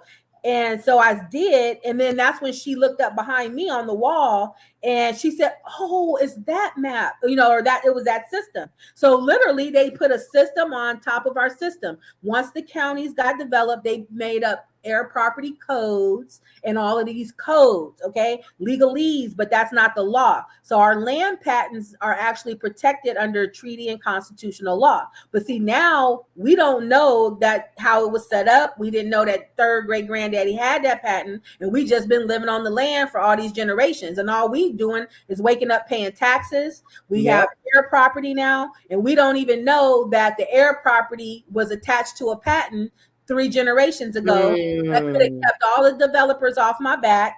It could have kept all the taxation issues off my back, because one thing about our land patented areas, they are tax-free. Okay, this is the true American dream, if you will. Tax-free land is out of the jurisdiction of the U.S. so that you can grow your food without the USDA gonna be regulating. Oh, you have to use GMO seeds, or we're gonna shut your farm down. Which is what they did with a lot of Georgia farmers and stuff like that.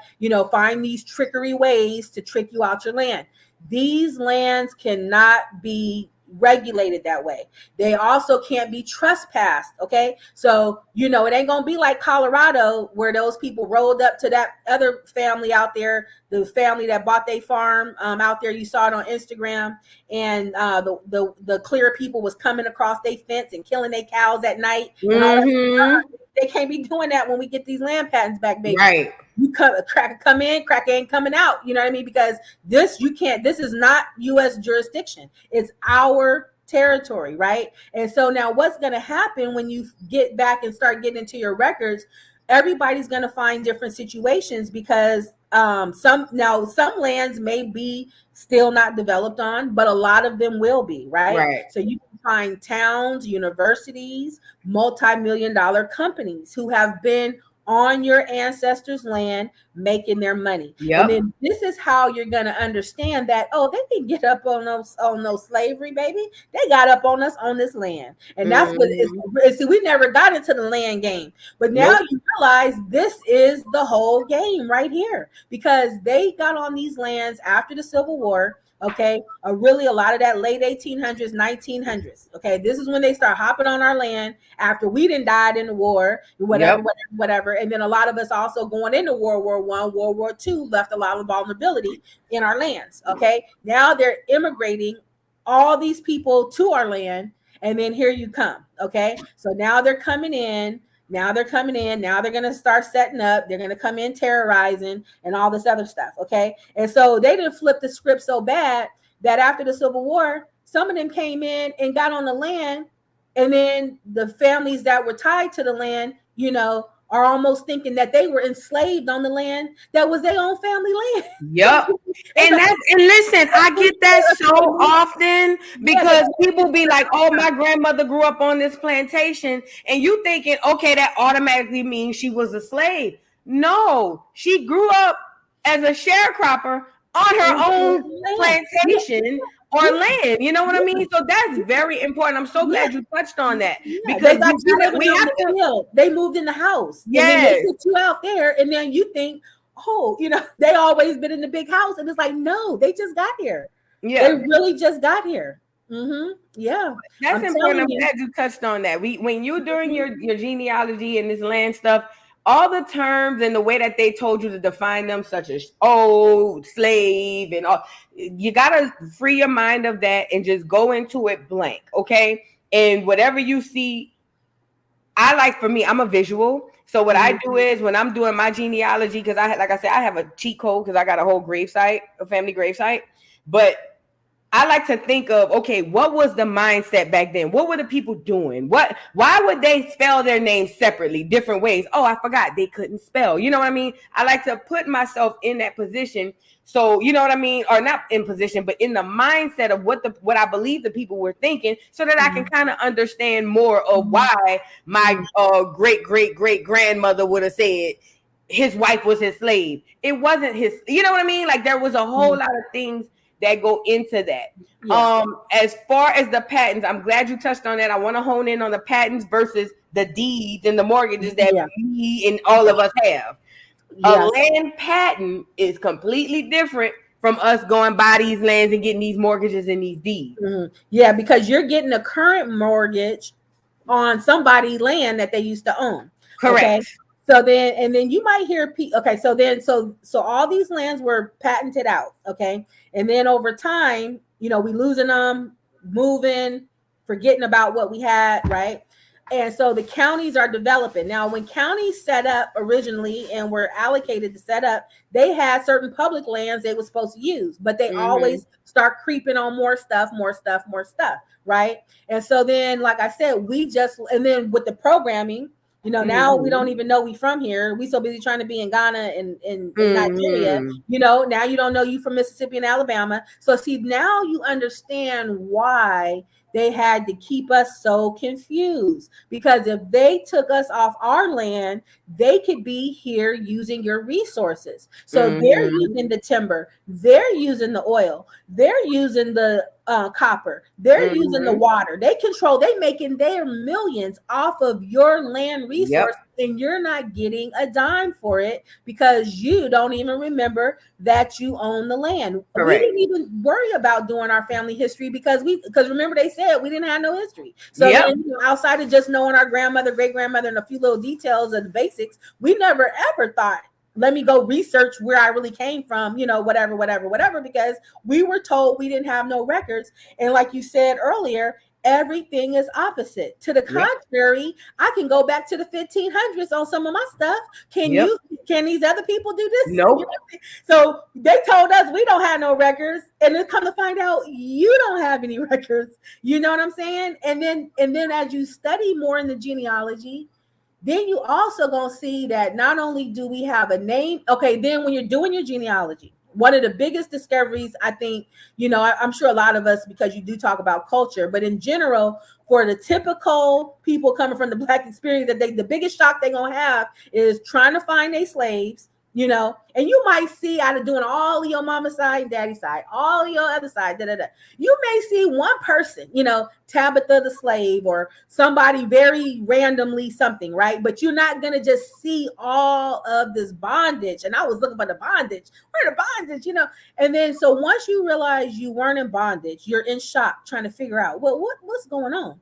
Then the second thing is, well, if I wasn't in bondage, then where the heck did we get our names from, right? Because we were supposed to get these names from the slave master. Now I can't find no slave master. So where did we get our names from? And so now you're going to have to start really understand the diversity of language here in America, right? And everybody always throwing this up to us. Oh, you guys don't even speak your language. You don't even speak your language. How could you be? But see, you don't even know that 20 of the 26 letters of is coming still from a Paleo Hebrew. See, really, I don't know why we calling this language English, because what I'm saying is the clear man didn't have no language, right? We giving him another power he did not have. I don't know if we should be calling this English the way we think, because right. letters come from Hebrew language. You Right. know what I'm saying? So now, now we getting into the Hebrew thing. Now we getting into, and see, it's gonna get more complicated and complicated. And these languages go back here. Now, one thing about the land records, this is another lifting of the curtain we've figured out, because depending on where your ancestors live, depends on where you search for their land records. Okay, because on the East Coast, the 13 colonies, all of those land patents were issued under the British Crown. Okay, okay, so they were issued under the British Crown, and they were like British Crown land grants or colonial grants. Okay, and then Texas and some of Cali was issued under the Spanish Crown, and then a lot of the middle United States were under the Bureau of Land Management. Okay, so they all have different websites you need to go to look. So it's not just one place. So a lot of you might be hearing about Glow Records, Glow Records, the BLM website for that. Sometimes you're frustrated because you're looking for your Georgia land and it's not on there. Okay, so those only have the 33 United States there. So depending on where they live, depending on where you look. But one thing about it is, when you hear me say the British Crown, of course, the first thing you think is overseas, right? Because naturally, British is overseas, right? That's what we all been programmed with. But no. These land records are proving that the British Crown had to start here first, because nobody from outside of our jurisdiction could have given out land in our jurisdiction. So now you got to get in the government business now. So now you know that the British Crown had to be here first, and so did the Spanish Crown. And then they go from here and set up outposts outside of our country here. But it had to start here because a land patent has a very specific contract between a king, a chief, a governor, or a president to us as a sovereign. Okay, it's a land contract between us and them. So some of the patents are signed by Indian chiefs, some of them are signed by governors, some are signed by presidents. Okay, and so, but it has to be signed by them to our ancestor as a sovereign. But we all have to be in this jurisdiction. And how we also know this is because if Britain overseas gave out British Crown grants, then why don't the Britons overseas have land titles today? Right. The Spanish issue. If this was Spanish or from Spain people overseas coming in, how we try to teach on all these shows, oh yeah, the Spanish.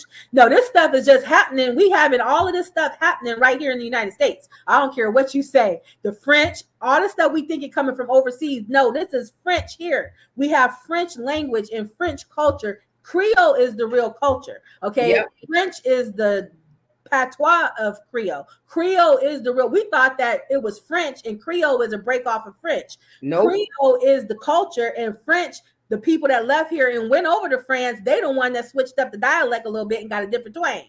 Okay, but Creole is the real language of that. And that dominance of language goes from Canada all throughout the middle United States, all the way down to the islands. Okay, and so how could somebody from a little France place back from the 1200s, 1100s dominate that much of the United States? That France ain't even as big as Georgia. You know, sometimes we just never put the geography pieces together. Like even Spain today ain't even that big. It ain't even as big as Georgia. How did you dominate that much of our country if you was from the outside?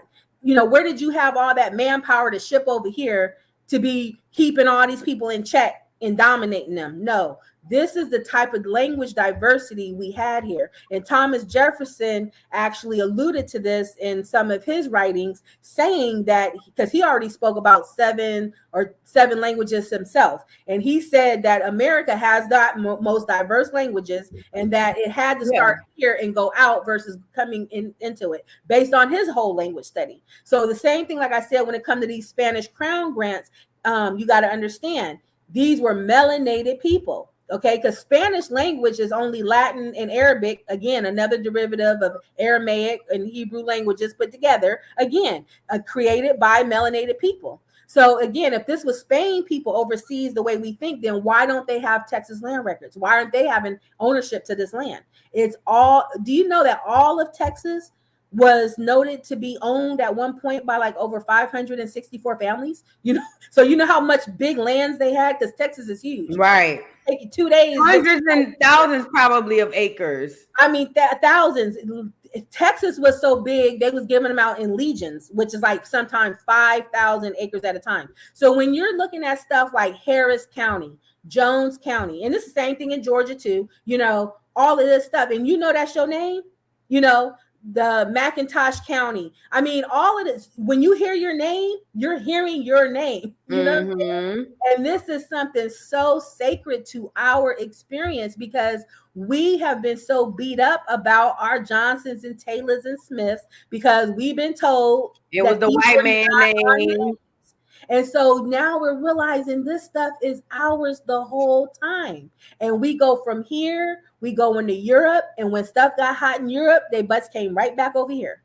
Okay, they made a triangle degree, you know, and so then that's why you have the continuation of these names between us and those Europeans, and then those first Europeans that are coming back that are also melanated back into our tribal reamalgamation, remarrying back again. And you just have to accept it. You can't be all, you know, because your genealogy, I'm telling you, is gonna have all of this in it. So I know you just want to be only this one, you know, one Indian, but you just go, I don't care if that's what you want to do, but you're gonna have to deal with the fact that yes, you do have people who come back here that reamalgamate in back with your family, and everybody was not enemies, you know, but they had friends and foes, I'm sure, in all of this, you know what I mean? But you know, this is just the reality of our experience, and your bloodline and your genealogy is going to prove these things. So we need to just relax and understand we just the original people, and we need to stop arguing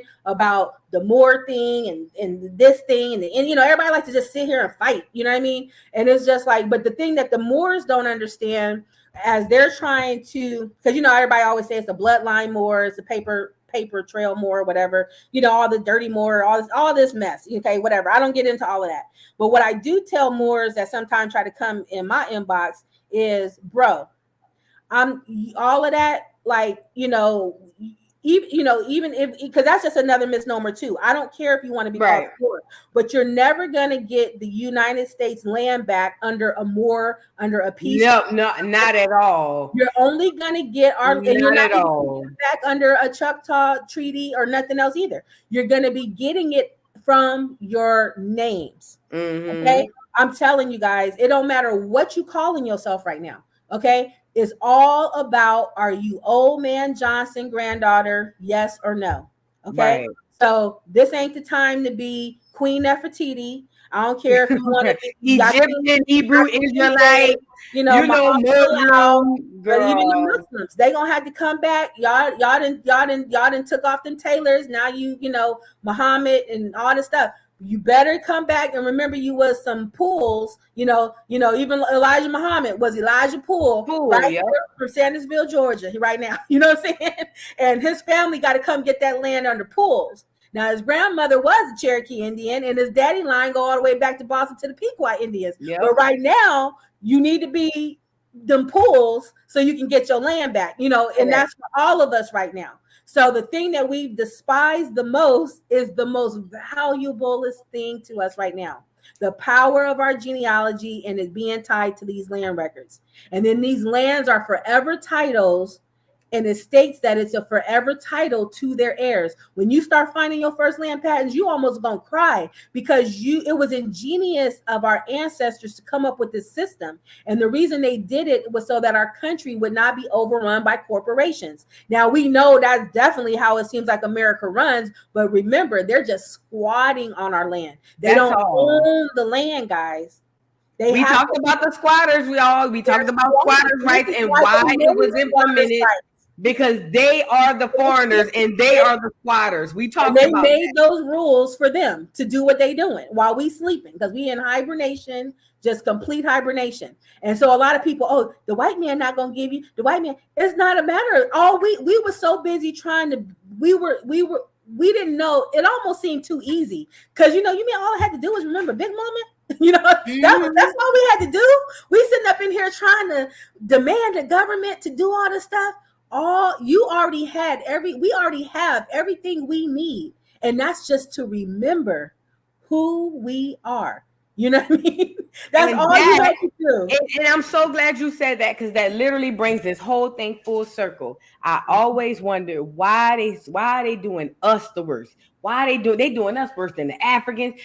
Why are they doing this? And it's because they need us to be off our rocker about who we are so that they can continue to do what they do, which is squat on our land, have all our resources, all control over our resources. They got us fighting back and forth about a Democrat or Republican, when the fact of the matter is we can kill all of that if half of us, a third of us, woke up and realized, wait a minute, y'all don't belong here. We actually do. I know they flipped it and said it was the other way around, but y'all don't belong here. We do. You know what I mean? So and if you can't honor that, you're gonna have to step. You know what I'm saying? And it's so important that we understand that. And I'm so glad you brought up the fact that it ain't about your status or whatever nation. It's about your name. When it pertains to the land, your name.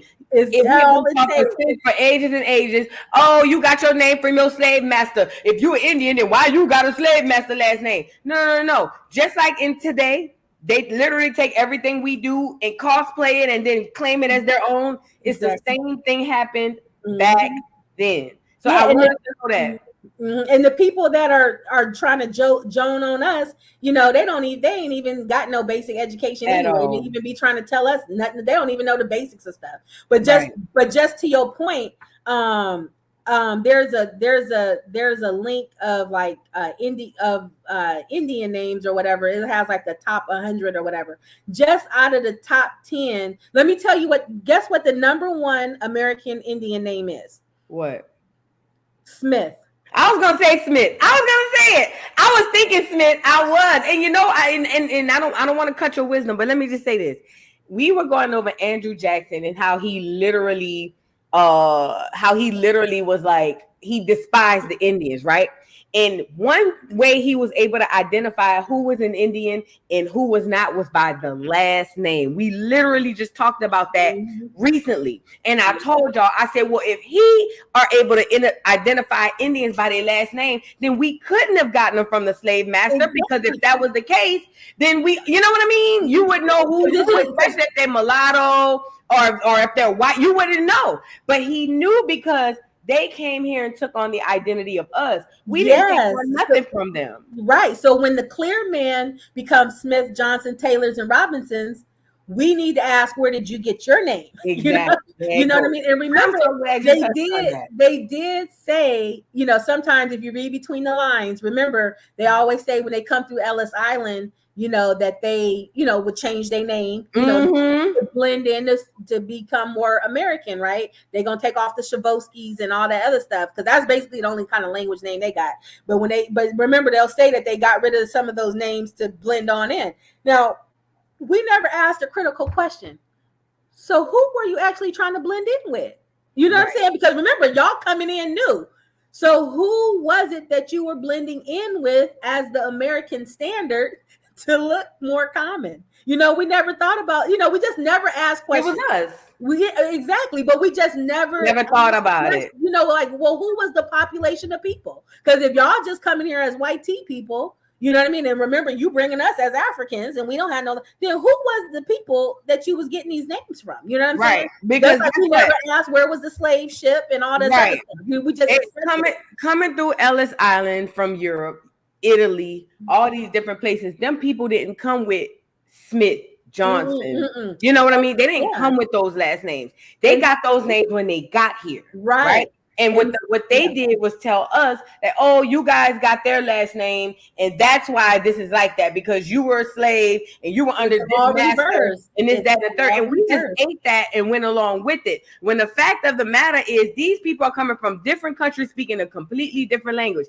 Ain't no Smiths in Italy. Not originally. You know what I mean? There are no origins of these last names in Britain where these people come from. Yeah, and so then just a couple of the other names. So in the top, now this thing got a list of about 100, but Smiths, Johnsons, Jones, Williams, Brown, Davis, Wilson, Thompson, Black names. Thomas, Miller, Jacksons. These are our names, and these are the top Indian names. Okay, and now I put the chat open, you guys. I have the link pinned to the top. If anybody want to ask MamaNeen a question, you are more than welcome to come up. The link is pinned to the top of the chat while we're still discussing. But and that's just if you have any question about genealogy, land grabs. Before I forget, you hold classes and you about learning how to do your own genealogy, and you also do genealogy for people. Let the people know about that.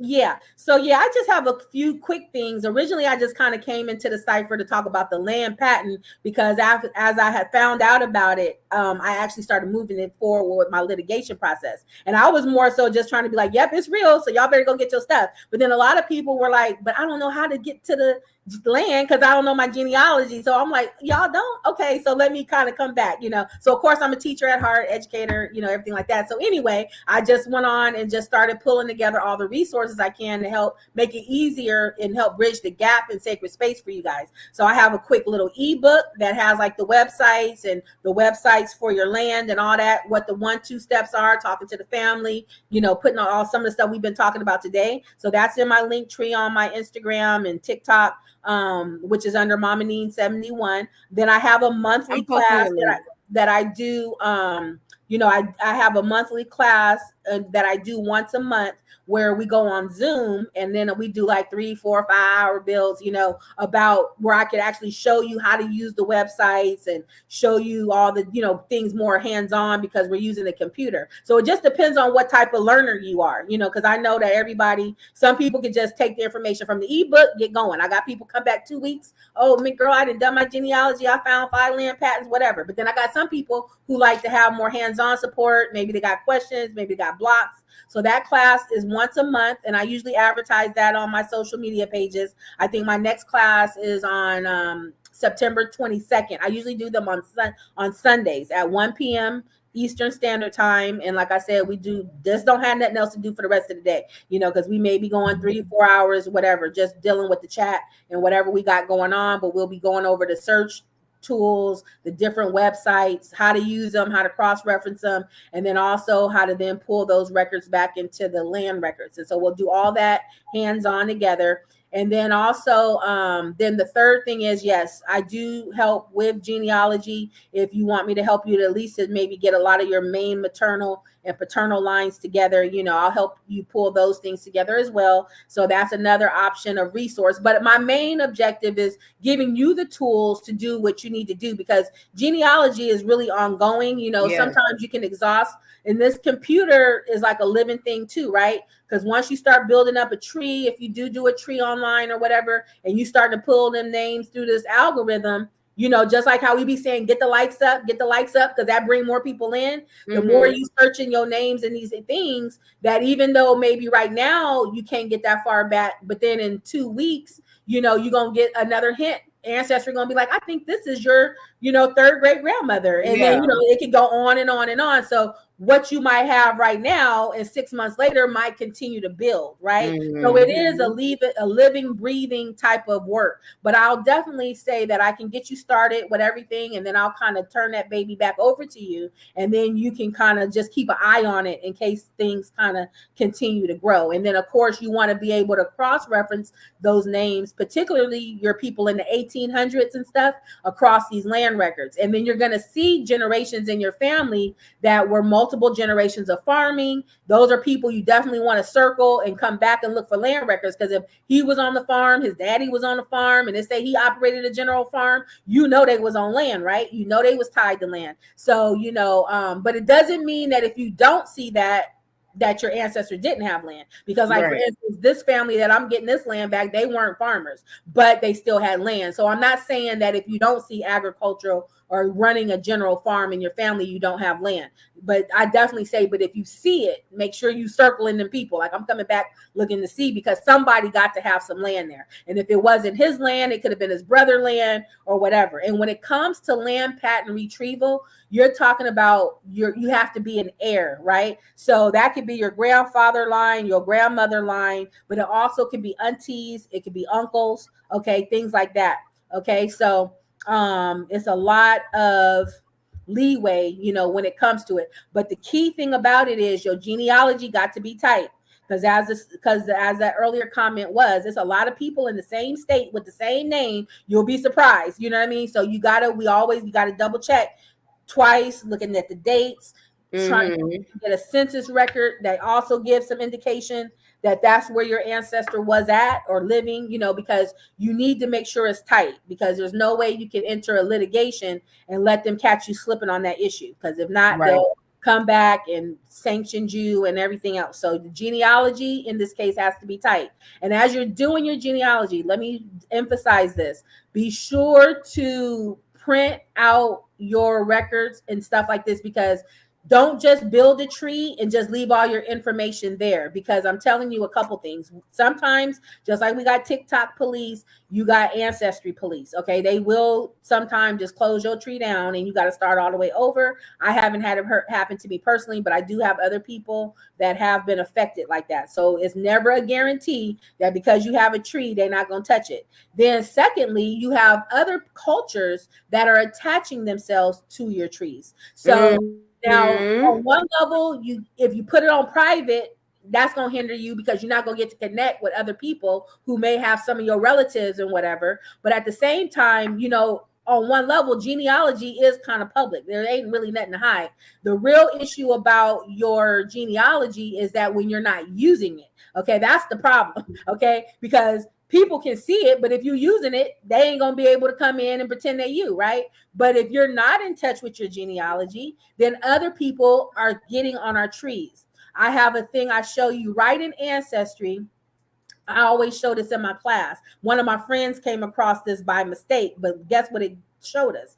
That other cultures are strategically trying to get in place to be the colored people of America. Yes. Okay? So this is why they're taking off the Negro off of our, there was an article going around, over 20 million birth certificates. They were going to go back in and take off the Negro. Why you got to go back and repay people to take our names off of our birthing records? Because they're trying to make us a blank slate so that they can start becoming the colored people. And then they're going to be moving all our stuff to African American.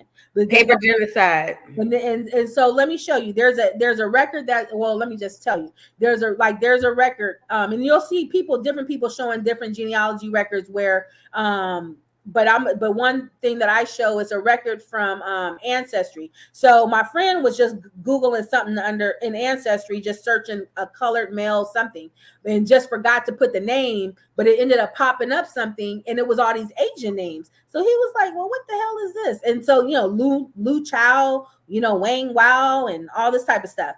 And so then when he clicked on it, what it was showing was, how they'll have the typed in stuff and then they'll have an actual record. So the actual record was about these Chinese people in the 40s who left Singapore and went to Hawaii, and they were Chinese men. And it tells you their height, their name, any scars, what their job was on the boat, whatever. And the boat was called the Phineas. It was a ship. So so they were Chinese people by race and nationality brought to Hawaii in the 1940s. I guess they're still over on this side. Now, mind you, on the ship record, it says race and nationality, 2 different columns. Both of them say Chinese for everybody on the boat. But when Ancestry, types in the type stuff, guess what Ancestry did?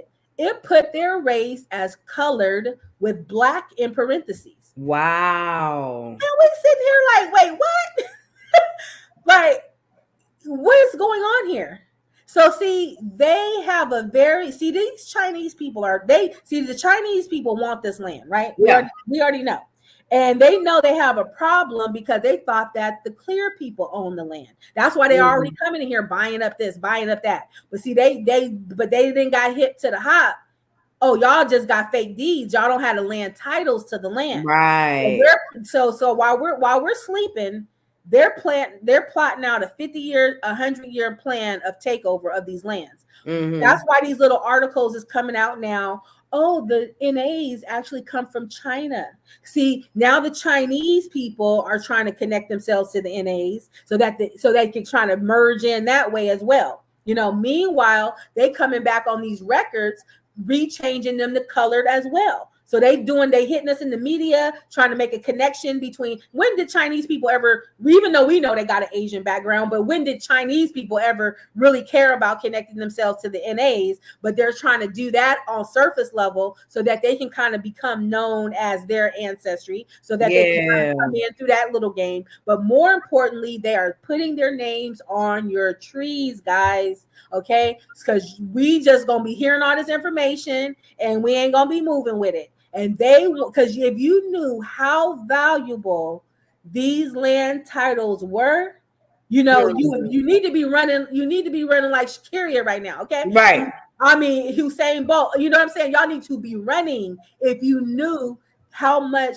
wealth and power is tied to these land titles, guys. We will be disrupting multi-million-dollar billion trillion. This is money for your family. This is your retribution. You don't need reparations. You already have your restoration. You just had to remember your big mama and papa and them and get your stuff back. You know what I'm saying, guys? That's why they can't even really talk to us about reparations, because they laughing, because they like, these niggas don't know what they got. That's really, that's what they're saying. And while we over here fighting about religion and oh, I'm a Moor, I'm a Hebrew, and all of this stuff, they just sitting back like, good, let them fight so we can take all this shit from them. And that's why you have your Tariq Nasheeds talking about reparations from slavery, and then you have your Dr. Umar Johnson talking about Pan-African this, Pan-African that, because that keeps us distracted. All of it. And we got some right over here too. Okay, I ain't gonna call them niggas out, but I see you. Because if you ain't talking about land, right? All of them. I'm talking about all of the baller YouTubians. Some of them we've mentioned already today. If you ain't talking about the land, then I already know what's going on. Okay, I'm sorry, because if you ain't talking, because now that we know this. And then don't say, "Oh yeah, I knew about it." Well, then why ain't you? If you got the biggest platform, why you ain't saying it in Indian Aboriginal information, and you're not putting out the blowhorn? I know you're an agent, and I'm telling you, everybody almost on YouTube is a fucking agent, and I'm gonna tell you that right now. I was born at night, but not last night.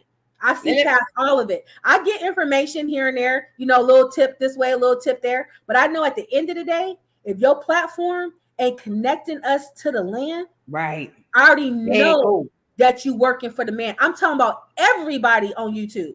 Okay, I don't care. This one, that one, this one, and that one. All of you, I already see you. I'm just saying, I see you. I don't care because I'm getting my stuff back. But I do feel sorry for the people who sit at y'all feet and y'all ain't putting them on game.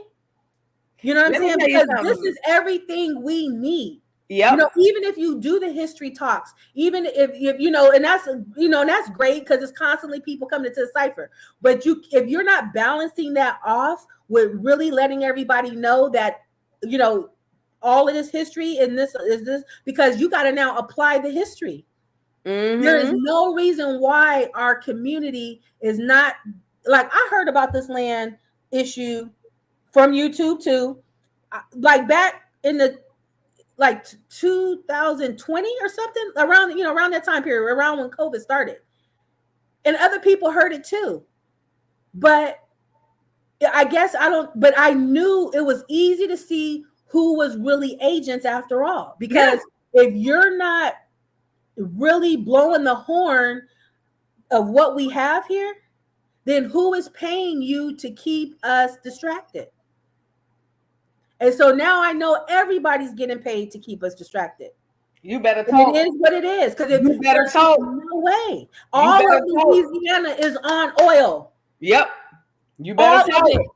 All of it is You on better oil. go. Arkansas is on oil. Mississippi is on oil. Texas is on oil. How many people in the audience? Y'all got y'all relatives right there. And you mean somebody telling you you could already be having like 15, you probably got 5 land patents. You only want to build on one. You might want to just sell the other one. You already could have had 50 million up in y'all account, setting up your family intergenerational wealth.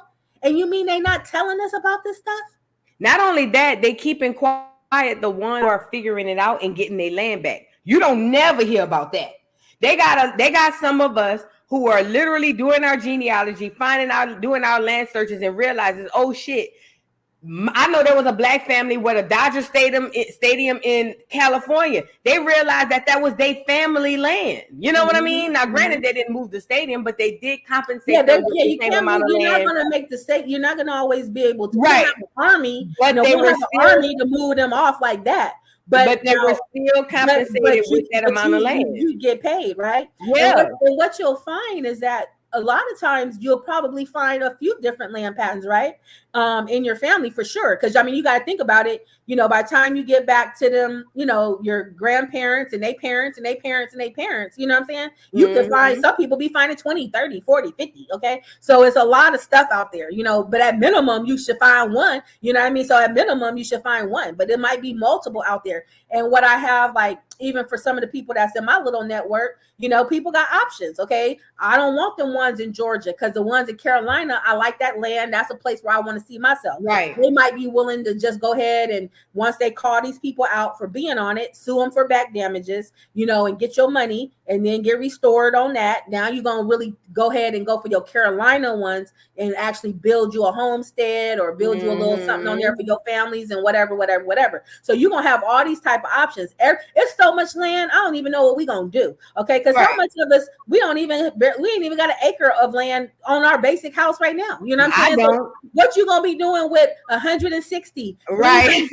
Look, because I don't have, my house sit on almost an acre, but not an acre. And girl, I'll be outside cutting grass. Okay, I couldn't imagine having 100,000. Girl, what is I'm gonna do? I'm gonna be like Celie from The Color Purple when she found them letters. It's so many. What is I'm gonna do? No, and then now you know why you had to have workers. Okay, See, once you start understanding the land, who is gonna be out here doing this stuff? Of course, I'm gonna have. And see, even this is another thing too. When we talked about the census record issues earlier, and I remembered you said something about your great grandfather or something, the wife as a slave. You got to understand too that in earlier census records, depending on where it was and whatever, slave was also equivalated to family members too. Not always people the way we looking at roots, you know what I mean? That somebody just under the whip, you know what I mean? Because I've seen records where it's they family, they children, they sons, they wife. Because the master was just the leader of the home. Right. We're using the language of today, trying to understand what was going on then, and that ain't always the case. And you also have to look at the reality. If it was 30 of us out in that field and we was getting beaten, tormented, and just raped and mutilated the whole goddamn time, and it's only 2 of them in the house, tell us how many of us wouldn't have handled that business and been on the I-10 by 10. It makes no sense. You know what I mean? How you could not be 2 people up here with one little man riding on a horse with a gun and not think that these 30 people out here would not have revolted if they was really being beat, whipped, and tormented and raped the whole dang time all over the country to stay on this land and work. That's just not, when you start getting into this land and you see how much land we had, families pulled together. But I will say this, and you guys are going to see this in your genealogy. Women was having 20 kids at a time. Okay, first of all, okay. My grandmother had 16. My daddy mama had 16. You better talk about it. Okay, first of all, y'all ain't doing nothing. That's why we mess. Y'all ain't got no damn children. Okay, so imagine it was very common. Women was having 15, 20 kids. Okay, so that's already the workers anyway. You know what I mean? And so there you go. Because if I got 10 more sisters and then she had 15 kids too, you know what I mean? Now you have these families that are working in these environment, guys. You will see it in your genealogy. It ain't nothing. I mean, I just can't wait till y'all be tapping into this stuff, because you're gonna be like, oh man. And then this is another reason how you know these are not clear women, because clear women don't be busting out no kids like that. Okay? No, and never have. And, you know, and I don't care if she. And now remember, some of these. Now this is the next thing. We didn't even get into this.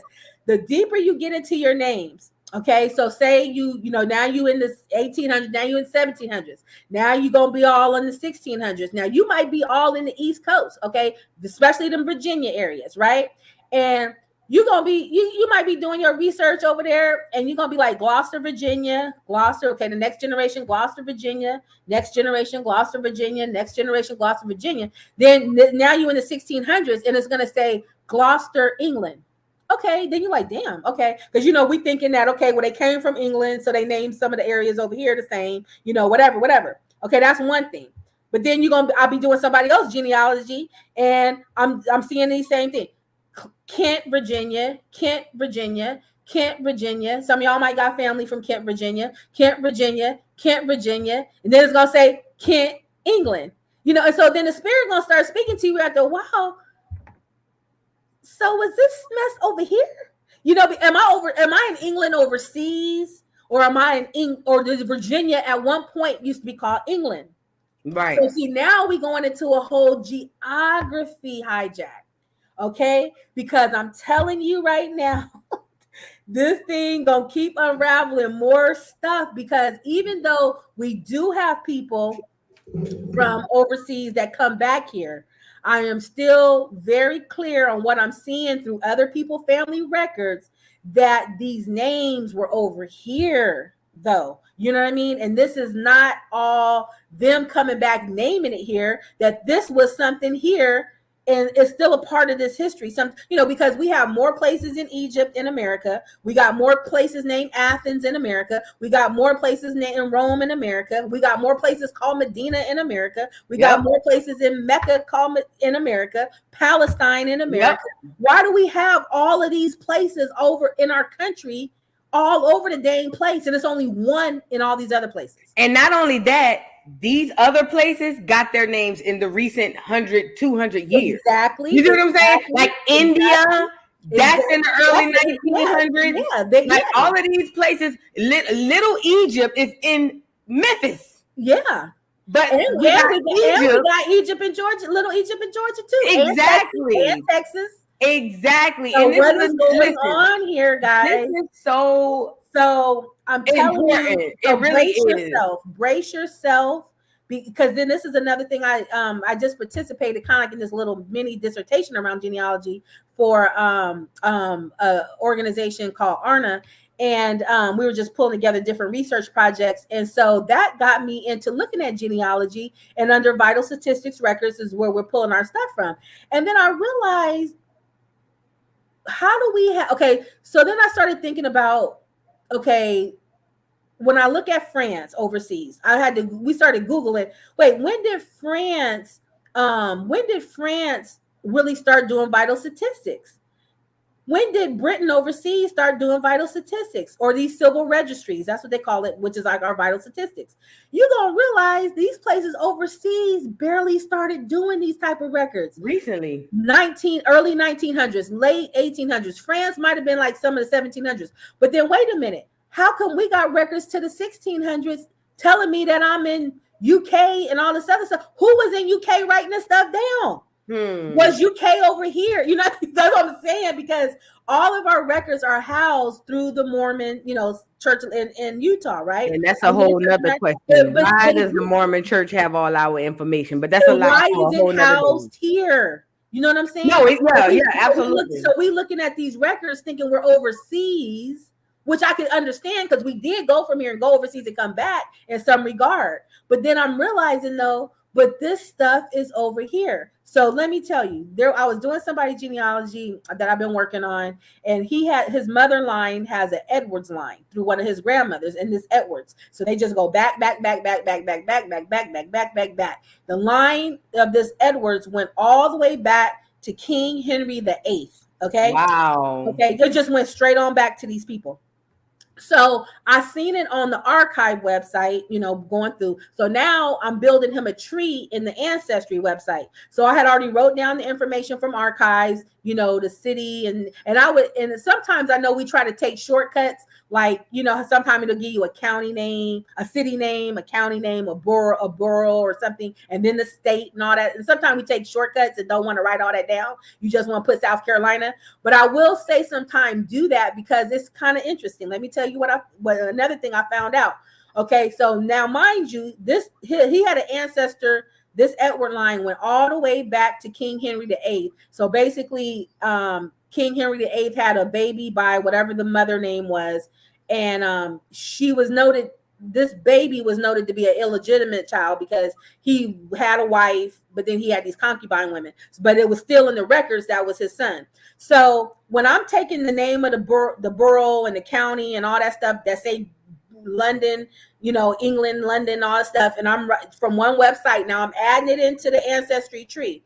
And for those of you that have started making your trees, you're going to notice that you're going to start typing in whatever, New Kent, Virginia, and it'll kind of populate it for you to let you know. You could just click on it and it'll let you know whatever. So it'll kind of, once you start typing in enough of the city and the state, it'll pop up. So as I'm typing in all the stuff that was under this, this England place, do you know when Ancestry popped it up and it was only one selection? And I'm thinking I'm overseas in London. Do you know that it was in Philadelphia, in Pennsylvania, King Henry VIII. I was like, what in the hell is going on? Now I put in the London, England, borough, whatever, everything that it said. And the only place option it gave me, it says Pennsylvania, USA.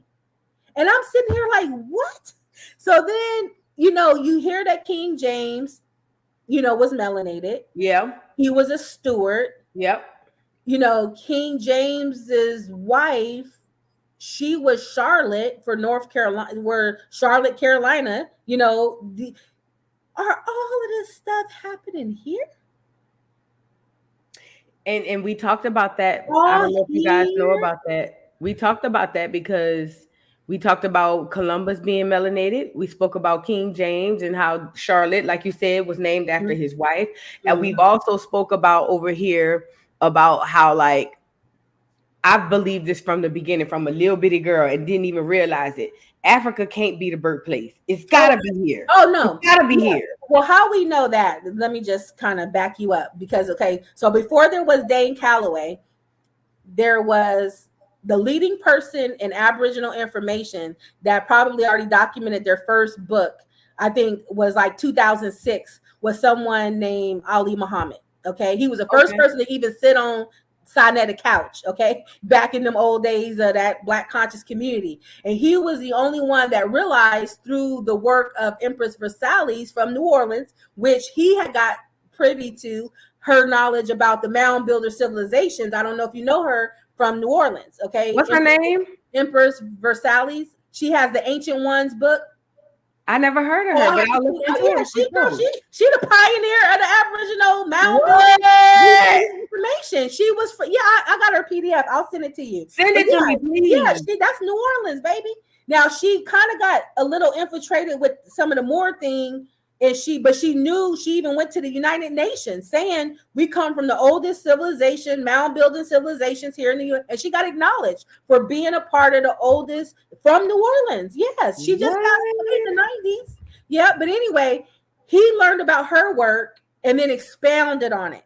Okay, so then that whole civilizations of what she was talking about was a good thing to get him raveling into all the stuff, right? So now what we understand, so that everybody don't have no confusion about anything, because yes, if Africa can keep talking about they the motherland, but we the grandmotherland, so shut up. Okay, so what we understand through Ali Muhammad's research, and now this is primary resources, you guys can all go back. So you know how we have the Inca, the Aztec, the Mayan civilizations that go back to the misnomer Olmec civilizations. Okay, but now through further research, we understand that the Olmec civilizations are misnomered, and they actually called themselves the Tuttle Shi or the Shiamaru people. Now, mind you, Tupac mother obviously got hip to some of this information. Yeah. And that's why she ended up naming him Tupac Amaru. Tupac Amaru, Okay. yeah. So Tupac it's Amaru. really the she people, okay? The she people, and then they're coming in and all of that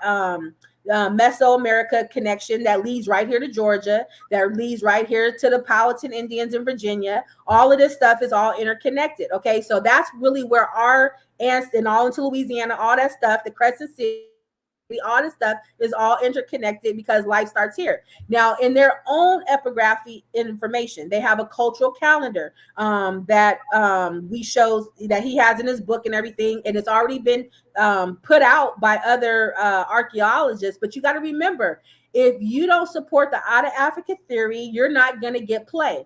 But South American people have already deciphered these hieroglyphs. So the Tuttle She say by their own epigraphy that they have been a culture that came out of the primordial waters, that they've always been in this land, and they say that they have been here over 41 octillion years. I don't even know how to imagine what an octillion is in real time to imagine that this is what they have in their own calendar system. Okay, this is not what this is their own writings of what they have that has already been deciphered. So there's nothing else to talk about. Life all starts here for sure. And some people can even say that the flesh pit in Palestine, Texas, is where they maybe came out of the sticky substance, because that's a whole nother study. If you haven't got into the flesh pit and this living, breathing organism that's in Texas, and if you haven't got into that, it's called the flesh pit. Now, you ain't gonna find it on Google. Go on DuckDuckGo or whatever, but let them white people tell you about what happened at that flesh pit. That they're also saying that the flesh pit has a O blood type through the testing of the earth. So that's a whole nother thing. And we already know that the original people have the O blood. Some of us may get a B branch, but still the majority of the dominance of O blood is in our people that's here, right? The universal blood. So anyway, no doubt that it starts here. And so you have the oldest land here, the oldest forest here, the oldest pyramids are here. You got the She with the oldest cultural calendar system here. You have the oldest the oldest mammals here, the oldest dead bodies, the oldest forest is up in New York. Okay, the most diverse agriculture. Okay, the oldest mammals, like I said, and reptiles, that all is in the Americas. Okay, and it's okay. I told this other guy, why does it hurt you so bad to feel like Africans came from us versus us coming from them? Aren't we supposed to be all brothers and sisters? What does it matter? Why do you feel so sensitive? Because everybody feel like they're going to tell us what we going to do and be, right? Why does it, but see, we know through the haplogroups and the blood types, and now through Alfred Perry's study of South Carolina, where the clear men have studied the DNA, they showed that them South Carolina people got a Y chromosome that is predating the Adam gene of Africa over 300 years, 300,000 years. I'm sorry, 300,000 years. So there's no way people in America could have that extra Y chromosome if they came after Africans, because they would have had to predate the Africans, because they wouldn't have developed that gene differently if they came out of them. They had to have it before, and then they had a mutation as the climate changes happened or whatever and got them over there where they are now. Okay, so it ain't no stress. You know what I mean? It's just what it is. And that's why when we went around the world, everybody was looking to me, because I'm telling you, I had Africans in Asia with me too, and they was not looking to them. They were looking to me, the American, and I didn't even know what the hell was going on, because I was trying to be African myself. You know what I mean? But everybody is an energy, like you said, that we carry. The world is looking to us. They are not looking to the African. They are not trying to emulate the African. Everybody is trying to be us. Okay. And we're the only people who can bring all people together. I learned when I was overseas, like even in our business, people came and even did a documentary on our situation. We ain't even realize thinking we doing nothing important. We just doing us. But we brought all cultures together. We had Americans, Africans, Malaysian, Chinese, everybody under us. But you'll never go in no other business in that country, in that area we was in, where they was all working together. But it's a spirit we have that we can do this. And I would watch it in our business, how we were able to do this. I would watch it with me always being a teaching mom and stuff like that. Everybody want their kids to come learn with me. Iranian kids, Singapore kids, everybody want to come. They want their kids to be with me. Then I even watched it with my sons out there playing. You know, they started picking up foot soccer and all that stuff with everybody. Only now you had the Arab kids, you had the African kids, you know, and if it was East African, West African, the Malay kids, the Chinese kids, only my sons could choose what team they're gonna be on. Everybody else, the Malay stay with the Malay, Chinese gonna stay with the Chinese, Arabs gonna stay with the Arabs, but my sons always could choose whose team they're gonna be on, and it just would show me. I was like, why we got again? I was just like, why do we have all this? But now I understand. So we have to take this we have to take this understanding with a responsibility, because we had a little bit of a joke amongst us when we was living overseas. Like, we ain't even working for the embassy, but it's like we work for the embassy. You know what I mean? Like, because you always have to talk, and people want to get the information and get the 411 from us, right? But you do have to have a responsibility with this knowledge, because now it's time for us to rise up and be great again. So I have no problem with like make America great again, because when you really know who you are in America, that's damn skippy. We need to rise up and we need to be great, because America was great again. And see, everybody be trying to take that as however you want to take it, because you're in fear. But when you really know your history, I had Make America Great Again before Trump. You know, when I first heard that years ago, I swear I got a shirt. Oh, I that I already had I made my own shirt. I said that's a good slogan. I had put Make America Great Again, and I put the United States, and I had indigenous unity in the middle of it, and I had all the tribes on it. But girl, I used to be walking around, I'll make America great. Stop all these white people stopping me at the grocery store. Oh, okay. Oh, yeah, that's right, baby, because I know who I am. And don't think that some of these white people do not know who we are. It's just that you don't claim wwho you are. It's a personal problem with us, because we're not claiming who we are. So they're not going to tell you, you know what I mean? If you don't know to just be who you need to be, you know what I mean? Then it's like, well, you know, till they wake up. But a lot of times, if you're down here in the South and you talk to other people about, you know, us being, you know, they're going to be like, yeah, you know. I had a man from Germany. So I went on Facebook. I went on Facebook, and I was just, when I first come into this, and I asked somebody, I just put out a question on Facebook. I was like, has anybody ever told y'all that we were actually not from Africa and we indigenous to this land? And this girl was the first one comment.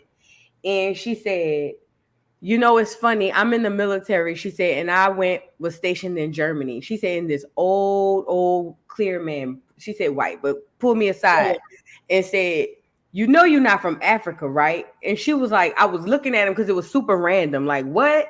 And he was like, the schools, they teach you that you're from Africa, correct? And she says, yeah. He said, well, you know, you're not from Africa. And she was just looking. He was like, you're living where you're from. You're from America. She said it was an old clear man. And she was like, I didn't really understand it, because I'm looking like, why would this man randomly tell me something crazy like that? And it goes to show that everybody know who we are. I tell my people on this channel all the time, it's like a big old game, and everybody's in on it except us. Everybody. Right. Exactly. You know what I mean? Exactly. Because, and like you said, in Germany, and then you're going to realize not only are we the Confederates, not only are we the founding fathers, not only are we the real Brits, we the real Germans, we the real Scots, you know, all of these melanated people. And your names is going to end up tying back into that. And somebody asked me about, because there's a website called House of Names. That's another resource for people trying to research. Yeah, somebody asked about that. Can you touch on the House of Names? It's not a bail in passing, but yeah, there's a House of Names website. It's just houseofnames.com.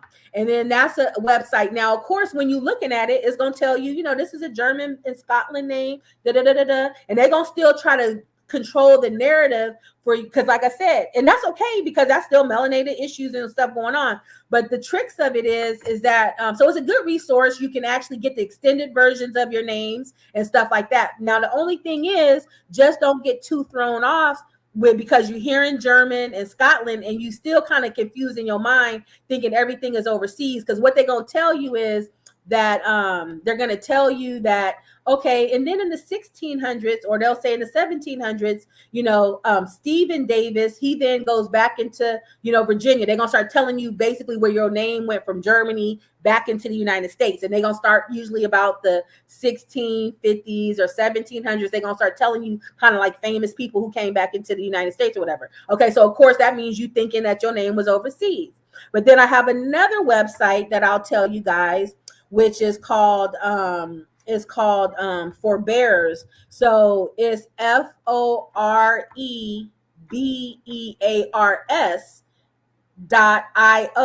Now that website is also kind of a website to look at your names, but it's a geo map.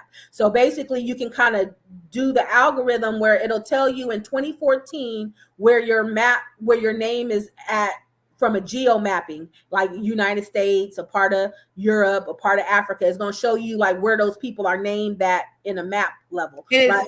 FOREBE. Say it again. ARS. Dot what? I'm sorry. IO. .io. Gotcha. Mm-hmm.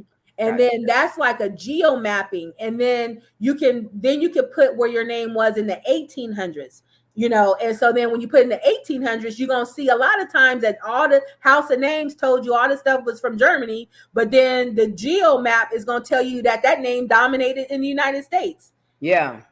You know, because if these were German names, then why don't they dominate in Germany? You know what I'm saying? Why the number one people with the name is always in the United States? So you kind of got to look between the information, but that goes to also show me the language pieces are definitely going to be something different in our genealogy is going to reveal a lot of that. You know what I mean? So we got French, we're going to have German and all of this, and this all a part of our experience. You know what I mean? As Aboriginal people here, you know, the first people of this land, the autochthonous people here, you know, I'm saying, so whatever you want to call yourself, whatever, but the point is just don't let anybody take away that bloodline, because we all have the bloodline. You know, it's not just one person, you know.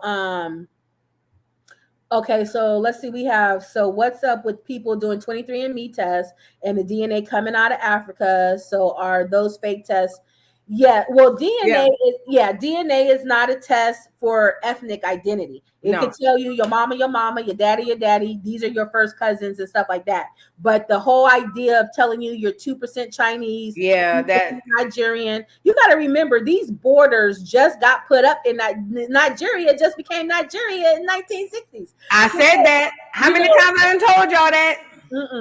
You know, and you know what the Africans, the Nigerians come back and say, well, but they still had people there for the entire time. We were fighting for this and fighting for that. Okay, I went and read the history. You were fighting in the late 1800s, early 1900s for this, that, and the third. But what I'm saying is, as a nation of people, you did not exist. Therefore, you're new.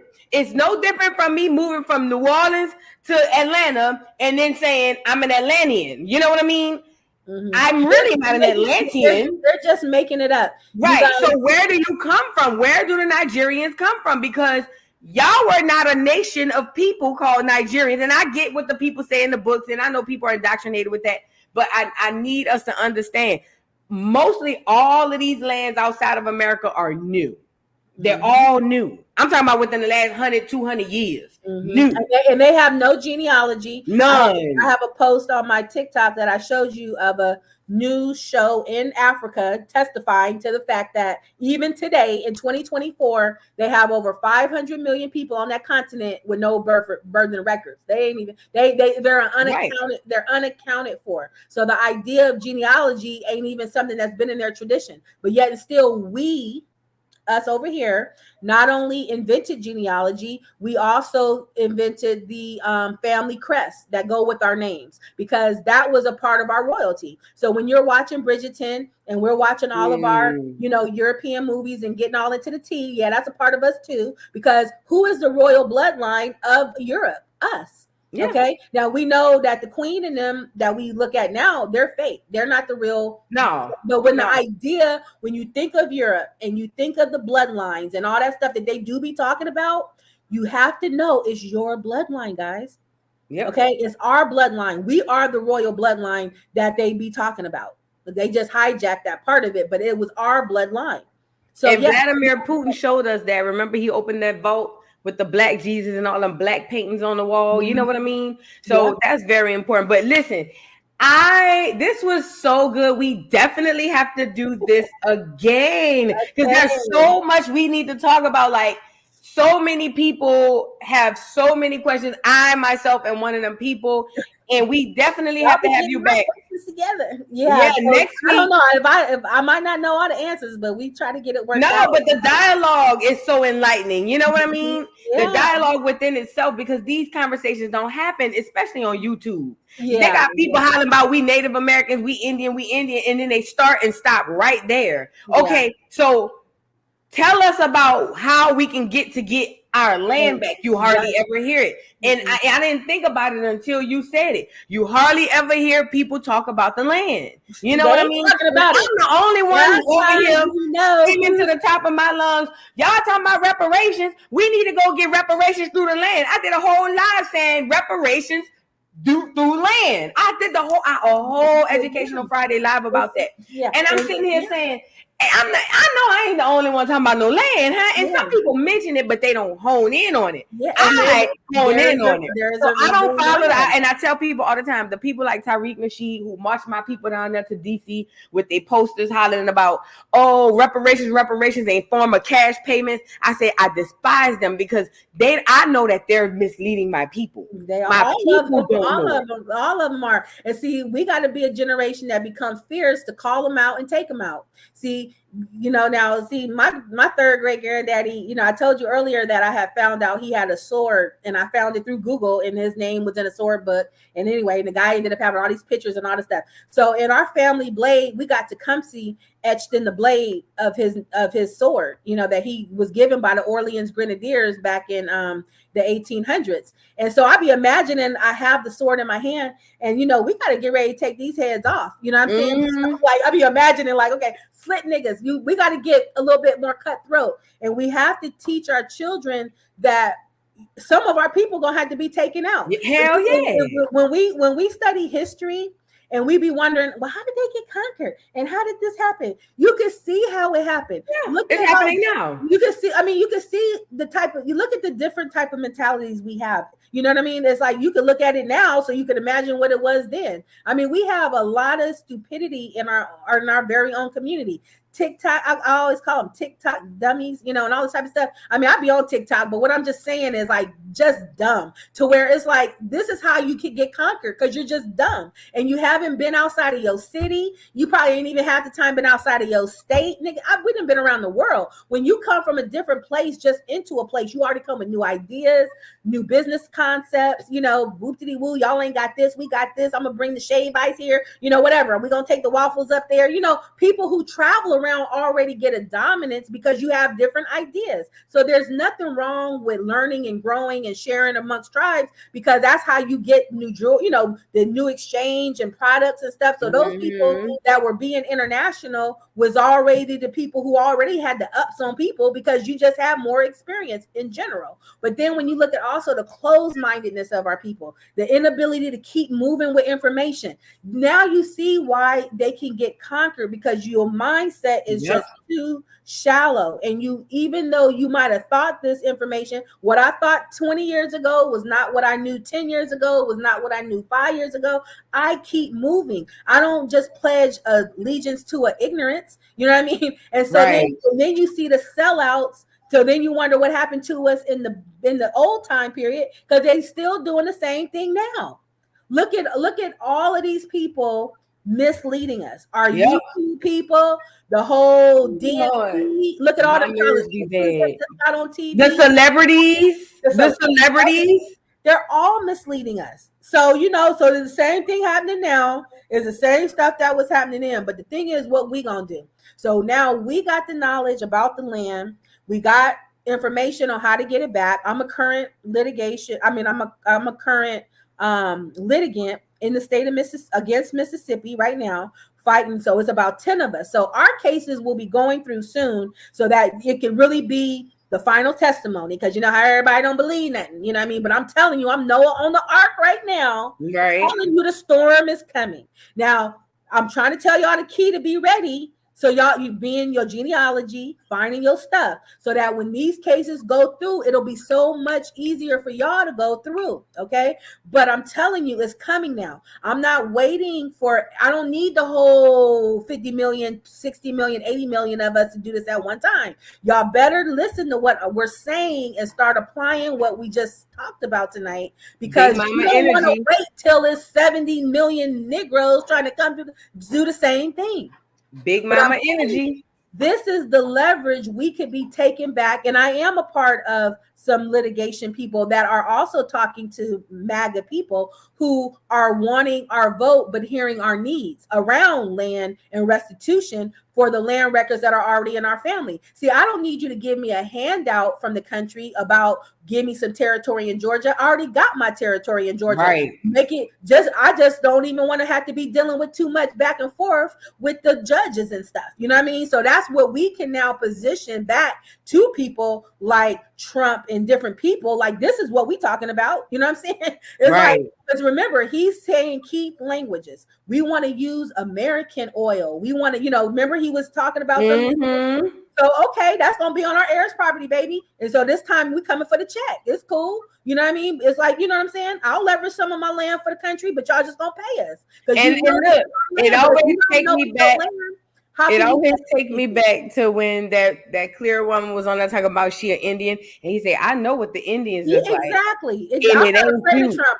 I'm cool. I can't wait. I'm like, listen, because like, if anybody's gonna propaganda, the situation is gonna be him. And see, even if you follow on my TikTok, I got a thing where there's even some girl, I call them the conscious Karens, these clear girls. They even talking about how the land is to the heirs and da. So trust me, they know what's going on. But if you don't know what's going on, then you're the one that's going to get left behind. But they know what's going on. And we need to get positioned to know what's going on so that we can do this, because now because when you get this land back, remember what I said, you're not just having the topsoil of the land, you have the oil that's in the land, you have the timber that's on the land. Now, there may be already companies pulling the oil anyway. Now, that might not be a land you can go back and build your compound on because, the soil is not going to be viable for agriculture or whatever, but you can go ahead and negotiate what y'all going to do. You always are going to sue these people for back damages. You're never just going to go like the Bruce family did in LA and sell themselves short trying to go talk to people. Okay, that's not how we do it. We come with a lawsuit right away because after we, because you got to get paid out the thing. See, imagine if the Bruce family in LA had the knowledge of what we have now, learned and how they should have did it. They should have filed their ancestors' title, number one, in the county first, and established their sovereign title over their LA County. Now, remember, the Bruce family in LA didn't even have a land patent. They had like the second title to the patent where somebody had a patent and then issued out land allotments. And that's what their ancestor had. They didn't even have a land patent, but it still was a higher title. It came directly from the sovereign to their family, which gave them the power. And then they still had the power over LA because LA just squatted on their land once their grandfather passed away. So they've been up there from like the 1940s. So what their family should have did, just this is what we doing. We gonna pull them files. I ain't gonna come knock at the door. Hey, Mayor, I think y'all on our family land. Can we talk about how? No.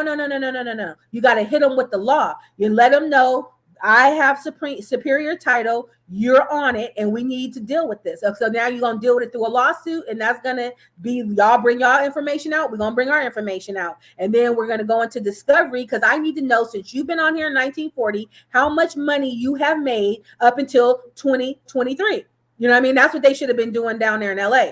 How much money, LA County, have you made so that I can now determine how much money you're going to pay me? Because if LA County gave them 20 million, you know that they should have got 200 million.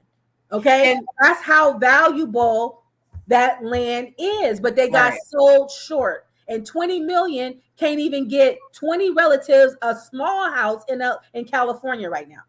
So that's just like a waste that's just a waste. But unfortunately for them, you know, they didn't have what we know now. So we knowing now how we need to do this. So we got a great, you know, team of us that's moving together. And I'm just kind of, you know, speaking vaguely, you know, but I'm just saying later on, you know, that support is there to help us to know how the ancestors have guided us how to get this stuff back. And I'm telling you, there's not a land patent case that has ever lost, because ain't nothing to lose. The only thing they're going to say is if they don't just surrender right away, they're always going to try to say your ancestor sold it.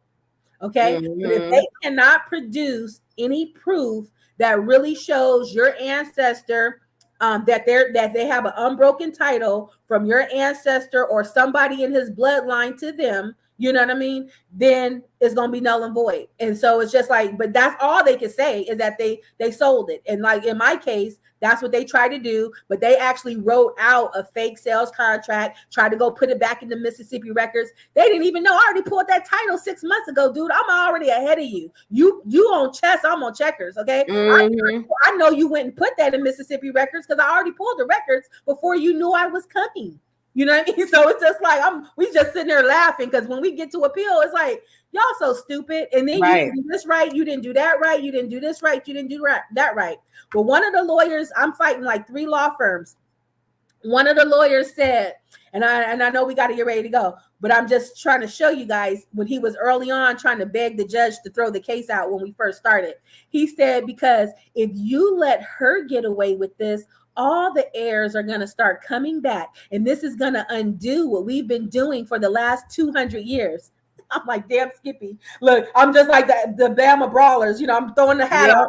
I'm just like, that's exactly what's going to happen. And why is it so okay for you guys to be robbing our ancestors' lands and not even giving us a diddly squat? I mean, it's enough money to really spread around for everybody. You know what I mean? It's so much money out here with these lands. Do you know Mississippi wood is number 1? Yeah. You know, do you know that you could just rent out an acre to China for a 30-year, 20-year contract for like $100 million just to have access to Mississippi wood? You know what I mean? So you got to really start looking at land differently. Start looking at the oil shales, understanding where these areas are under the earth. You can map and Google these things. A shale, S-H-A-L-E, oil shales. So you're going to see Texas, Louisiana, Arkansas. If y'all got relatives, y'all better be finding that stuff because that's quick money. That is quick money. Timber. You know, they got lithium. Like Donald Trump said, we got everything in America. Don't be sleeping on it. We don't need to go nowhere else for it. It's already here. We have all of this stuff in America still. We have such a rich continent. You know, they trying to get us all distracted about Africa stuff. And I'm not taking away from what Africa does or does not have, but we have that stuff here. And more importantly, we got it in our family names, baby. So we gonna get paid. We're not gonna be getting robbed like we coming with the Chinese coming and they just robbing their land and they not getting paid. Our ancestors were ingenious to come up with this system to protect it so that we would always be having heir to our lands here, you know. And that's and you know, I'm so glad you came on. Yes, and that's what's important. I definitely will have you back, you guys. I'll have Top Cats next week. I'll come up with a topic, but maybe after the week after that, I'll have you come back on one of these other. I want to see some progress. You know, y'all. You know, I'll be coming doing homework check. Okay. Yeah. Somebody telling me, okay, I didn't got this, and I didn't did this, and that's what we want to hear. Okay. I want to see progress. Don't just be sitting up in here listening for entertainment. Okay, y'all got to start moving. It's not moving. Yes, it's put some action behind it. Yeah, put some action behind it. Where can the people? I have your Linktree link pinned to the top of the chat, so they have that. Let the people know where they can find you, and if you have a YouTube, how they can get to you there. Yeah, so I'm just under MamaNeen 71, like on my name on the screen, and then I'm on Instagram, I'm on TikTok a little bit, and then I just am having a YouTube with MamaNeen 71 as well. So youtube.com @ MamaNeen 71. That's my little platform. I'm not really a big social media person. I'm just kind of, just getting out here sharing a little bit or whatever. But yeah, that's where you can find me. I have a link tree on my Instagram. I have link trees also in my TikTok. I don't have Facebook anymore. I got hacked about last summer and then I didn't open up another one. So I'm not on Facebook, but you can reach me there. I'll also maybe put I have a quick little email. I'll put into the chat just in case if anybody needs to definitely put that in the chat. You guys make sure y'all go and support MamaNeen when she come back. She says she's looking for progress. I don't care if it's you doing genealogy or whatever, but MamaNeen say when she come back, she looking for progress. So make sure y'all on y'all P's and Q's and y'all got everything that y'all don't just sit here and take the information and listen. Take the information and do something with it. It's fun and it's cool to just be on YouTube, but we are the only people, I tell y'all this all the time, we are the only people on the face of this earth that have documentation that leads us back to who we belong to and who we are, which is this land, okay? So take advantage of that. That's why they got y'all distracted with these damn DNA tests, because they don't want you to know. Yeah, and all that arguing, you just can't, but all that, every half hour arguing, that could have been 5 more lands you didn't found. You know what I mean? Or whatever. That's why I kind of got away from Sinetta's channel. I think I learned a lot. I'm not going to take nothing away from Sinetta, but I realized we really just going in circles over there. We're going in circles. Oh, the Hebrew versus the Egyptologist. The Egyptologist versus, and I'm just like, and then what now? Because nobody's minds are changing. You know what I mean? Yeah. So, that's why I feel like I had to see Sinetta, even with Sinetta, it's like he was the first person. I know this history, okay? He had the brother on the couch in 2006 breaking this down that we was Aboriginal against all of those people, So he was actually the first person ever interviewed on Sinetta's show. And he was like, we actually come from here, So, he's Puerto Rican.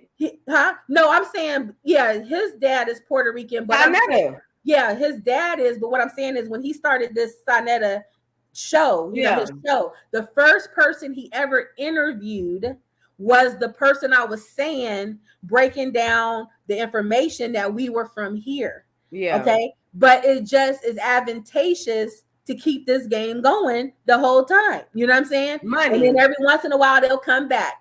But then what's your email so I can put it in the chat? People I put it in there. It's info. Okay. It's I had put it in there.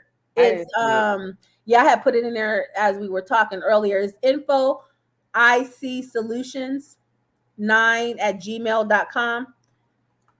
I had put it in there a little bit earlier. Info icsolutions9@gmail.com. Info 9C Solutions. Let me check. Yeah, I'll re-put it again. Yeah, so they know. They know, But that link tree, you guys, that link tree has all her information that's pinned to the top of the chat. Yes. Go to that link tree if you have any questions about how to reach out to her. All her social medias, everything is on there. Okay. Yep. MamaNeen 71 on YouTube.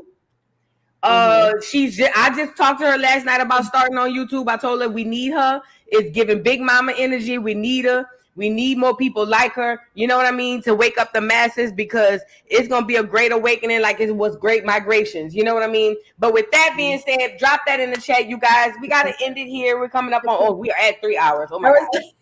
Time flies when you're having fun. When you're having fun. So right, time flies when you're having fun. But